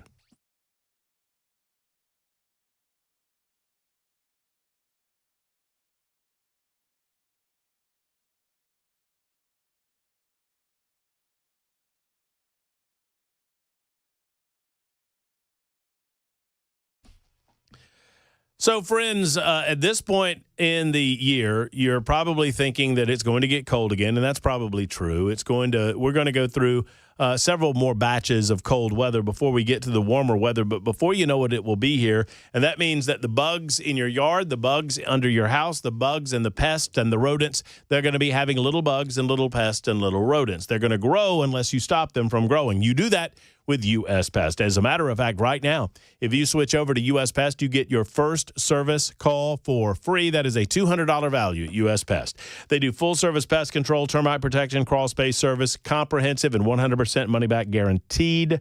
If you're not satisfied, you get your money back. But they know you will be at U.S. Pest because protection begins with U.S. Pest. It's as simple as this. If you don't protect your home, the bugs are going to come in because they want to steal what is yours. Let's get it locked down. 590-1260, 590-1260, or go to online to uspest.com. Tell JK and Erica how much I appreciate their sponsorship, their friendship, and how much I appreciate what they do at U.S. Pest.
A Nashville neighborhood's license plate reader cameras are credited with an arrest after 47 shots were fired, prompting a high school lockdown. This story and more coming up at 6:30 on Super Talk 99.7 WTN. Did you say 4 or 7? 47. I knew you said 47. I was just hoping that you meant 4 or 7. Likely 4 to 7 shots. I mean, you know, on the heels of talking with David Plazas about transgenderism, on the heels of talking with Tracy Turner about his case, and, you know, it was noted, several of you super texters have noted that it's, you know, I'm glad the man's getting some money, but that is $1.8 million of our money, right? That the Metro Council could have avoided if they had just used some common sense when they looked at his Facebook post and just dismissed it hat in hand, or just settled the thing for $105,000. And then you look at some of these other stories, including this high schooler I'm about to tell you about. It reminds me, have y'all ever seen the movie Broadcast News? Seen pieces of it. Fabulous movie. There's a couple of lines in that movie that I remember and I take with me. Broadcast News is a film from late 1980s, I want to say. It starred William Hurt, Albert Brooks. Is that Holly Hunter, I think? Holly Hunter's in Okay, it. Where Albert Brooks is a fabulous reporter, but he doesn't quite present as well on the news as he needs to. And William Hurt comes in, and he's kind of a dunderhead, but he kind of jumps him in terms of the hierarchy. And eventually, anyway, there's a scene, a couple of great scenes, where Albert Brooks is questioning William Hurt, doesn't think that he's very smart. and he's, you know, he's like, I mean, do you know anything? Do you know the names of the members of the cabinet? And he goes, come on, man, I'm not going to take a test for you. He goes, no, I'm not asking you to name them. I'm just asking if you know. He goes, come on, man, if this were a conversation. He goes, no, we're conversing. It's conversation. Hey, do you know the members of the cabinet? And finally, William Hurt goes, yes, I know the members of the cabinet. Is it all 12? He goes, yes, all 12. And he goes, there's only 10. And there's a pause, and William Hurt says, I bet you're feeling pretty good about yourself, aren't you? And he said, I'm starting to. Yes. And then there's this line, which I relate. You know what? I shouldn't say this, but I do. I relate to this line. It must be nice to always believe you know better, to always think you're the smartest person in the room. No, it's awful. It's a great line. He said, it must be nice to always think you know better, to always know that you're the most. No, it's awful. It's terrible. It is. It's terrible. I'll tell you who's not the smartest person in the room, and it's this dude that graduated from high school. So William is our subject. William graduated high school in 2024 in Clarksville, Tennessee. He graduated with a 3.4 GPA. William could not read the words on his diploma. He could not spell his own name. It is why William is now suing his school district, claiming that they left him illiterate and that he was denied, quote, free appropriate public education guaranteed to all students. On February the 3rd, a federal appeals court sided with William, concluding that he was, quote, capable of learning to read, end quote, and agreeing with his claim that his lack of education had caused him irreparable harm. William, whose last name is only listed as A in the lawsuit, first enrolled in the Clarksville-Montgomery County School District in 2016 when he was in the 5th grade. For the next 7 years, he scored mostly in the bottom first, second, or third percentiles in his reading fluency assessment test compared to national standards. In 2019 and 2020, he scored in the bottom 9th and 10th percentiles, 9th and 6th percentiles, respectively. But a year before he graduated, his reading had regressed so much that he was scoring below the first percentile. The same year, he took a writing test asking him to spell 31 words in 3 minutes. According to the lawsuit, he could not spell half of them, including the word school, which he wrote as SHCOLL. I think I got that right. Yeah. During that time, William's teachers were aware of the problem. They did nothing to solve it. In January of 2020, when William was a freshman, a special ed teacher asked the school psychologist to take a look at William. I'm concerned. This kid can't read, according to the lawsuit. But the school took no action, the suit says, other than giving him 24 hours to complete his assignments. But even with this solution, there was a problem, because when William was at home with his schoolwork, he relied on AI programs like ChatGPT to complete his assignments for him, and they allowed him to do so. As a result, William continued to achieve high marks in his classwork throughout his 4 years of high school, even though his teachers, according to the lawsuit, knew very well that he was illiterate. Now, I am not suggesting for a moment that all of our school systems across the state of Tennessee are like this.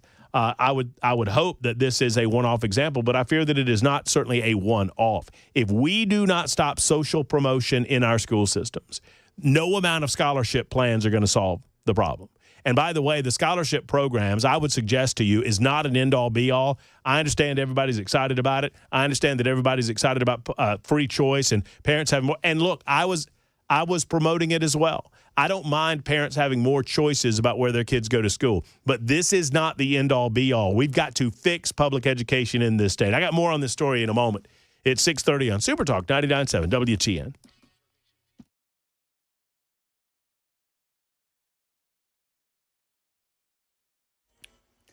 .30 on the dot. I'm Ken Weaver with your top stories. Got the full forecast and traffic in 5 minutes. Here in Nashville, 5 teenagers have been arrested days after 47 shots were fired, prompting a lockdown at Cane Ridge High School, and a license plate reader camera gets part of the credit. Metro Police say 3 15-year-old boys and 2 16-year-old boys were in a Nissan Titan that a neighborhood's license plate reader camera hit on in the area of Sprucedale Drive, the same truck involved in the shots fired call. Well, police pulled over the truck. The boys got out and were arrested. Police say they found 2 handguns in the truck, a 9mm and a .40 caliber. Reports say the Trump administration has directed agency heads to fire most federal trial period and probationary staff within 2 days, impacting roughly 200,000 people hired by the federal government within the last 2 years. And a President Joe Biden appointed federal judge in Maryland has paused President Trump's executive order stripping federal funding for gender-affirming care for minors, including puberty blockers, hormone therapies, and surgeries. Money News, Michelle Franzen. From ABC News, Wall Street now. Major stock indexes showed strong gains in Thursday's trading. The Dow was up 343 points. The S&P 500 gained 63, and the Nasdaq finished the day 296 points ahead. MGM Resorts International and GE Healthcare Technologies leading those gains. President Trump's latest announcement of reciprocal tariffs did not deter investors. Tesla's stock down sharply since hitting a record nearly 2 months ago. Shares of the most valuable car company in the world have tumbled 20% since President Trump's inauguration. The drop denting CEO Elon Musk's net worth, down $65 billion to $384 billion. Japanese automakers Honda, Nissan, and Mitsubishi announced they are ending talks on business integration. Nissan's chief said he could not accept a proposal to become a Honda subsidiary. Honda and Nissan announced the talks in December. That's the latest news. Traffic and weather next. I'm Ken Weaver, WTN News.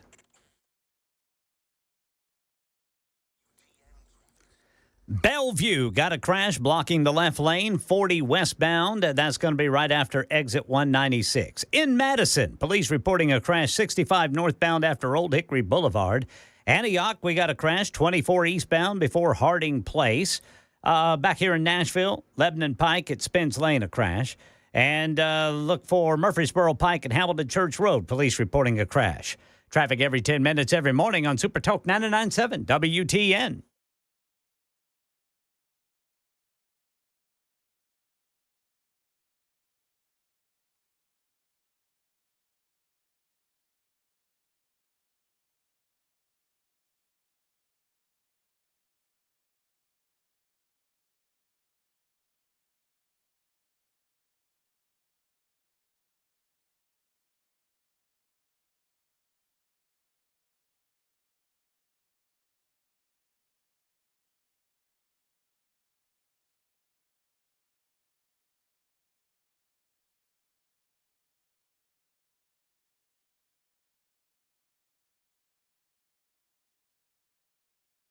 Hey, friends, it's Matt Murphy for Men of Valor. You know, 90% of the men that go into the prison system come out of the prison system. That's right, 90%.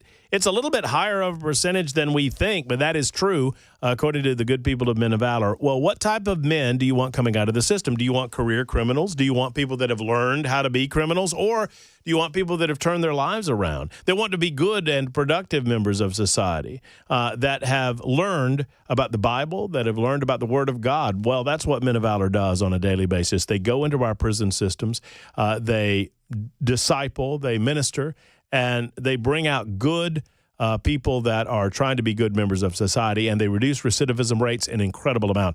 50% within 3 years. That's the typical recidivism rate. Graduates of Men of Valor, it's less than 15%. Less than 15%. What a wonderful organization. What great people. And you can be a part. They need you, mentors and job partners, Bible study teachers and the like, and donations. Go to movministry.com. That's movministry.com and join the good Men of Valor.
Oh, yeah, 37 after the hour, Super Talk 99.7 WTN. Let's see about all of the stories that I haven't gotten to yet, such as, well, I've got more on this, more on this William fella. Don't worry. But I don't want to fail to get to these. Like Memphis Mayor Paul Young confirmed Monday that a security video posted on social media earlier this week depicts federal law enforcement officers wearing civilian clothing as they make multiple arrests at a food truck in Memphis. Uh-oh. According to Mayor Young, in a statement published by the city of Memphis that the law enforcement activity was outside the jurisdiction of the Memphis Police Department, said that Homeland Security told the city this action was carried out by federal agents.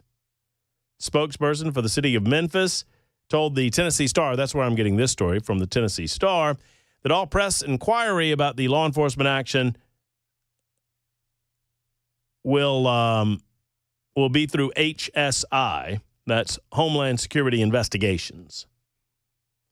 In other words, they went after a food truck. Here's the thing that I don't understand about the thing that liberals are so freaked out about. If you are in the United States of America illegally, should you have any expectation that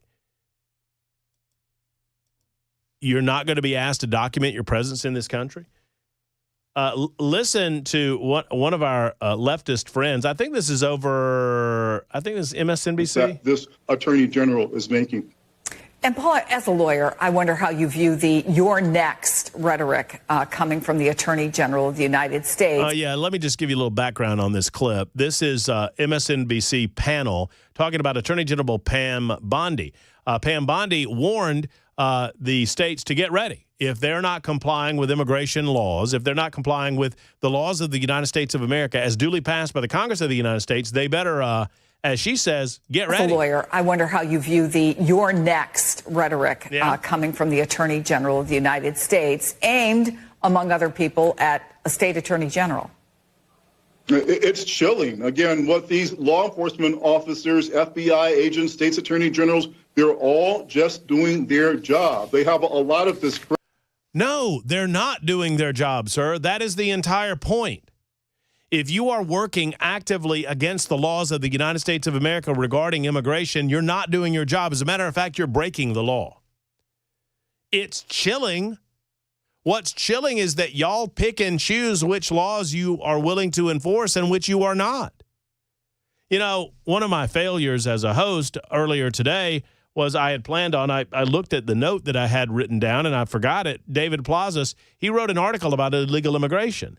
And I wanted to ask him, so is it okay if Donald Trump just picks and chooses the laws that he follows and the laws that he does not follow? And of course, Plazas would say no. Most Americans would. No, you don't get to pick and choose. You got to follow the law. Why is it the Democrats get to pick and choose all the time? Seems to me that they do. Just listen to this dunderhead. It's chilling. Again, what these law enforcement officers, FBI agents, states attorney generals, they're all just doing their job. They have a lot of discretion, and it's not unusual for when an administration changes that the boss, the president, or the cabinet executive says you have to exercise this discretion in a different way, consistent with the policies of this new administration. What in the hell is he talking about? Well, you have to exercise your discretion in a different way. You know what that means? That the Biden administration gave these people a pass. Saying what he's saying in a different way, they knew that the Biden administration had no interest in following the law. They knew the Biden administration had no interest in picking up illegal immigrants. They had no interest in stopping illegal criminal behavior on our streets. They had no interest in stopping the murders of the Laken Rileys of the world. They had no interest in stopping gang members and fentanyl dealers and human mules and drug mules from coming into this country. I understand that people that just wanted to come to work came here too, and those people get caught up in this, but you've got to do it legally, man, and we've got to get a handle on the bad part of this before we can deal with your part of it. If you're a, quote, good law-abiding citizen, I feel for you. You got to go back from where you came from, and we'll figure it out, and we'll let you know when it's time to come back to do seasonal labor or migrant work. But if and only if that work benefits the United States of America, is that too much to ask? Is it too much to ask that we put America first? Apparently, it's too much to ask for this dude. That's totally legal. That's how the system is supposed to work. What you're not supposed to do is to fire or sue people who are just doing their jobs as they... No, sir. What you do is you fire or sue as the law allows if they are not doing their jobs. And Letitia James is not doing her job. And Governor Kathy Hochul is not doing her job. And they better start. Otherwise, there's going to be someone holding them to account. New sheriff in town. See best. And that's what we're seeing in her first press conference. The new attorney general said, this is a new DOJ. Boy, is it ever. Yeah. Paul Butler. New sheriff in town. Julia Ainsley and former Congress. Anyway, that's the end of that clip. So back to... And I'm kind of jumping all over the board. I wanted to get to that story. But back to this this incredible story involving William A. in the state of Tennessee. So the state of Tennessee was so woefully unprepared to educate this young man that they graduated him with a 3.4 GPA. According to the lawsuit, the teachers well knew that he couldn't read. Yet they graduated him anyway because, why not? Just move him along through the system. In June of 2023, a judge ruled in favor of William A., demanding the school system provide him with 888 hours of compensatory education. The school district appealed. Oh, no, we don't. They appealed. What? So this kid moves through the system, 5th grade to 12th grade, gets sent, just gets promoted upward despite the fact that he shouldn't have been. And eventually The school teachers know that the kid can't read, but they just graduate him anyway with a 3.4 GPA. Finally, he feels like he's been let down by the system, and he sues, and a judge demands the school actually teach him, and the school appeals. I don't know why that amuses me so much. This month, 3 judges in a federal court of appeals upheld the decision. Justin Gilbert, one of the attorneys representing William, said that the ruling, quote, illustrates the use of artificial intelligence is not a panacea and certainly no substitute for actually learning to read. Reading is an issue of national importance. Meanwhile, William's family has launched a second suit in federal court, arguing that his school district violated the Americans with Disabilities Act because he is diagnosed with dyslexia. Williams' lawsuit exposes, according to this article out of the Free Press, how this phenomenon impacts some of our country's most vulnerable students. As his second suit states, the district has a pattern policy of practice of allowing students with learning disabilities to suffer with illiteracy. I would argue that you don't have to have a quote-unquote learning disability to suffer in the Tennessee school system. And here's the thing. I'm not knocking individual teachers. I'm not knocking your individual district. I'm saying on the whole, the system is failing our kids because we have social promotion going on everywhere. You know what we need to do? We need to start failing some kids. Fail them. Look, when I get on my rant about tough love, y'all better step back. Y'all better watch out because I might hurt some feelings. But I agree. If you've ever seen Tosh.0, Daniel Tosh, he does a great bit about this. Well, my little Johnny just doesn't test well. Oh, you mean that part where we figure out what he knows? He doesn't do that well? Well, look, I know some kids don't test as well as others. Some are blessed with the ability to calmly go through those standardized tests. But if you don't know that we're failing our kids, just look at this lawsuit. It's out of the Free Press. Go to thefp.com and read more about it. 46 after the hour, Super Talk 99.7 WTN. 8403 writes, every teacher that kid had from 5th to 12th grade who's still working should be fired. 3036, why did William not learn to read before the 5th grade? Don't know. I do not know. 8523, maybe he's just a dumbass. Well, maybe. I mean, okay, the courts ruled that he is dyslexic, and maybe he was failed by a system that just promoted him despite the fact that they knew.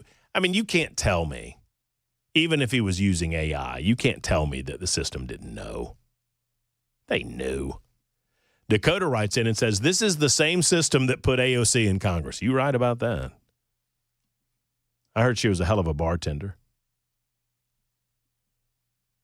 And then 5354 says, I'm about to watch Broadcast News. It's a great movie. Some great lines in that movie. Might be my all-time favorite romantic line is in that movie because if you've ever seen the movie, you remember. If you've not, Holly Hunter is a producer, Albert Brooks is a reporter, and William Hurt is an up-and-coming reporter. He eventually becomes a lead anchor. And Albert Brooks is secretly in love with Holly Hunter. And he doesn't tell her. And they're great friends. But the audience knows that he's in love with her, and she doesn't know. And at one point, he's been drinking, and he wants to let her know how he feels. And he says, it's the greatest line. He said, sometimes I just wish that you were two people so I could call up my best friend and tell her about the girl that I love so much. Isn't that a great line? Great line. 48 after the hour, Super Talk 99.7 WT, and we have a hodgepodge, a cornucopia of topics to finish off the show with on this Thursday edition. It's the Matt Murphy Show on Super Talk 99.7 WTN.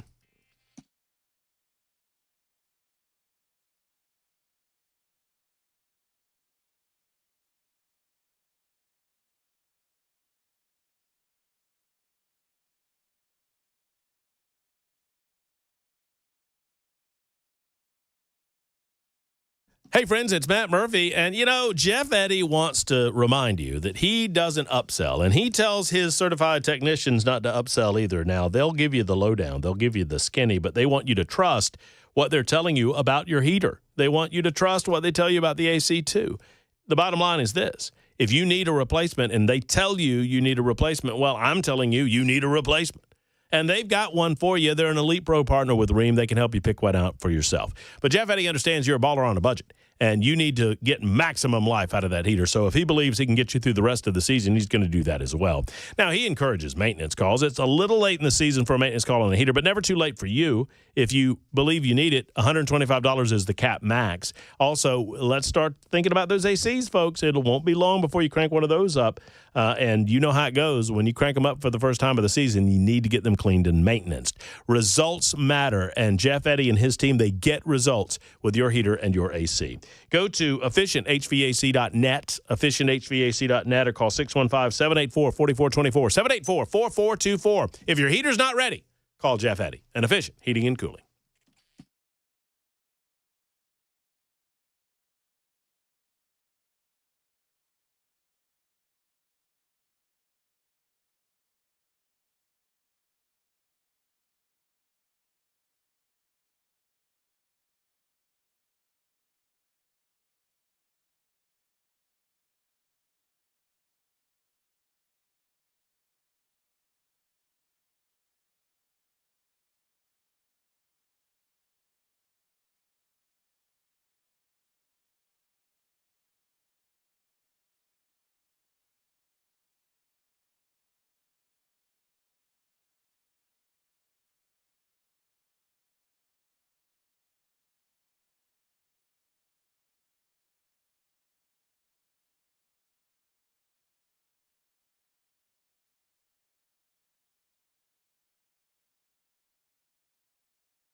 What's going on, guys? 54 after the hour, winding down a Thursday edition. First Amendment Freestyle Friday cranks up tomorrow at 3. We've got Jay St. Clair and Fry J at 4. Yours truly all afternoon long. I look forward to it, but we're not done with this just yet. We got plenty to go. RFK Jr., the newly sworn in Health and Human Services Secretary, was on the Laura Ingraham show on Fox News a little bit earlier. I've got a clip of the things that he said earlier tonight. By the way, you can find many of the clips that we utilize on the Matt Murphy Show on my Twitter handle. I call it a Twitter handle. I know it's an X Machine post. Just go over to @Matt Murphy Show. That's @Matt Murphy Show. Follow me and tell your friends and neighbors all about it. You know, I hear Chris Hand all the time in the mornings. He says, "Oh, follow me, I'll follow back." You follow me, I'm probably not going to follow you back. I love you, but if you ask me nicely, I will. If you tell me the only way you're going to follow me is to follow you back, then I'll follow you back for a minute, and then I'll probably unfollow. Just being honest. Wow. Know why? For some reason, I have it in my head that I want to follow less than 1,000 people on the X Machine, and so if I follow newbies, I'm at 999, so I got to go back and find somebody that gets the old boot. Wow. So you got to be worthy of a follow. Well, I mean, you got to bring it. Right. I feel like I bring it. I feel like I'm worthy. I feel like I'm trying to bring it every day. I bring things like, I'm bringing this right now. Just in, and I'm seeing this on one source alone, but I think this is, well, I'll tell you what. Would you type in the name Trinity Shockley? It's spelled like it sounds, Trinity Shockley, who is apparently an 18-year-old that has been arrested in Indiana. And tell me if you find anything. Yes. Okay, good. Yes. Or not good, actually. Yeah, several stories. Several sources. Authorities in Indiana are saying that they have arrested an 18-year-old by the name of Trinity Shockley for allegedly planning a mass shooting at Mooresville High School on Valentine's Day in Indiana. That's Morgan County, Indiana, and the Sheriff's Department announcing that they arrested an 18-year-old by the name of Trinity Shockley for allegedly planning a mass shooting. I bring that up because our law enforcement officers, the individual police on the ground, we give some in administration holy hell, and rightly so, for doing things wrongly or allowing the bureaucracy to dictate decisions. But these investigators, man, they are hard at it, and they don't get enough credit for stopping the disasters that never happen. But we try to give them credit for that on the Matt Murphy Show. Pat is the final call of the day out of White House. Hello, Pat.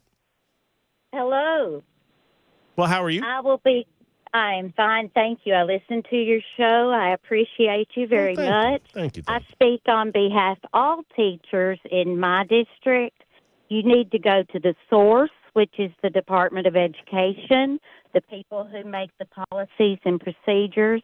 I retired because I could no longer do it. I was told I had to give a 70% to students that did not even speak English, and I had a few that didn't pick up a pencil. I had to give a 70. I could not give below. Every time I went to the computer to put in grades, I'm like, I'm lying. I am lying. I can't do this. So please do not blame all teachers. No. Please go to the source. We try. I had to retire because morally I could not go along with the system anymore. So was please, it look at the grading policies. There are rules. I have friends that are still teachers. They have gone through the correct process to fill out collaborative referrals, to have students tested that they suspected with a problem. However, we're not doctors. We can't diagnose dyslexia or anything like that. They have to be tested. And I have people that turned in collaborative referrals in October. There still has not been a meeting about the child. Part of the problem is you can't get the parents to come to the school. You set up virtual meetings. They forget. You call. Now, I'm not just blaming all parents either. I'm not going to say all of any one group. But please, I beg of you not to blame all teachers. Oh, no, I do not and will not. And Miss Pat, Or you say have. that they all need to be fired. It made my blood boil. Oh, because did I say that? understand how you feel. No, I thought you said no. Well, the teacher. all the teachers that had that young man. Well, I from did fifth say to that. 12th Well, that's grade. what the article. That's what a super texter said. I kind of agreed with it though. Ms. Pat, your point well taken. Point well taken. And I know you could probably tell us story after story about the system, and I look forward to some more of those stories. Thank you so much for your call. It is a point well taken. Many teachers are as frustrated as we are about the system that exists. It is an ongoing conversation, and we'll continue it on the Matt Murphy Show tomorrow. Dan Mandis in Nashville's Morning News, bright and early. Mark Levin's coming up next. Until tomorrow, have a great night, folks. So long.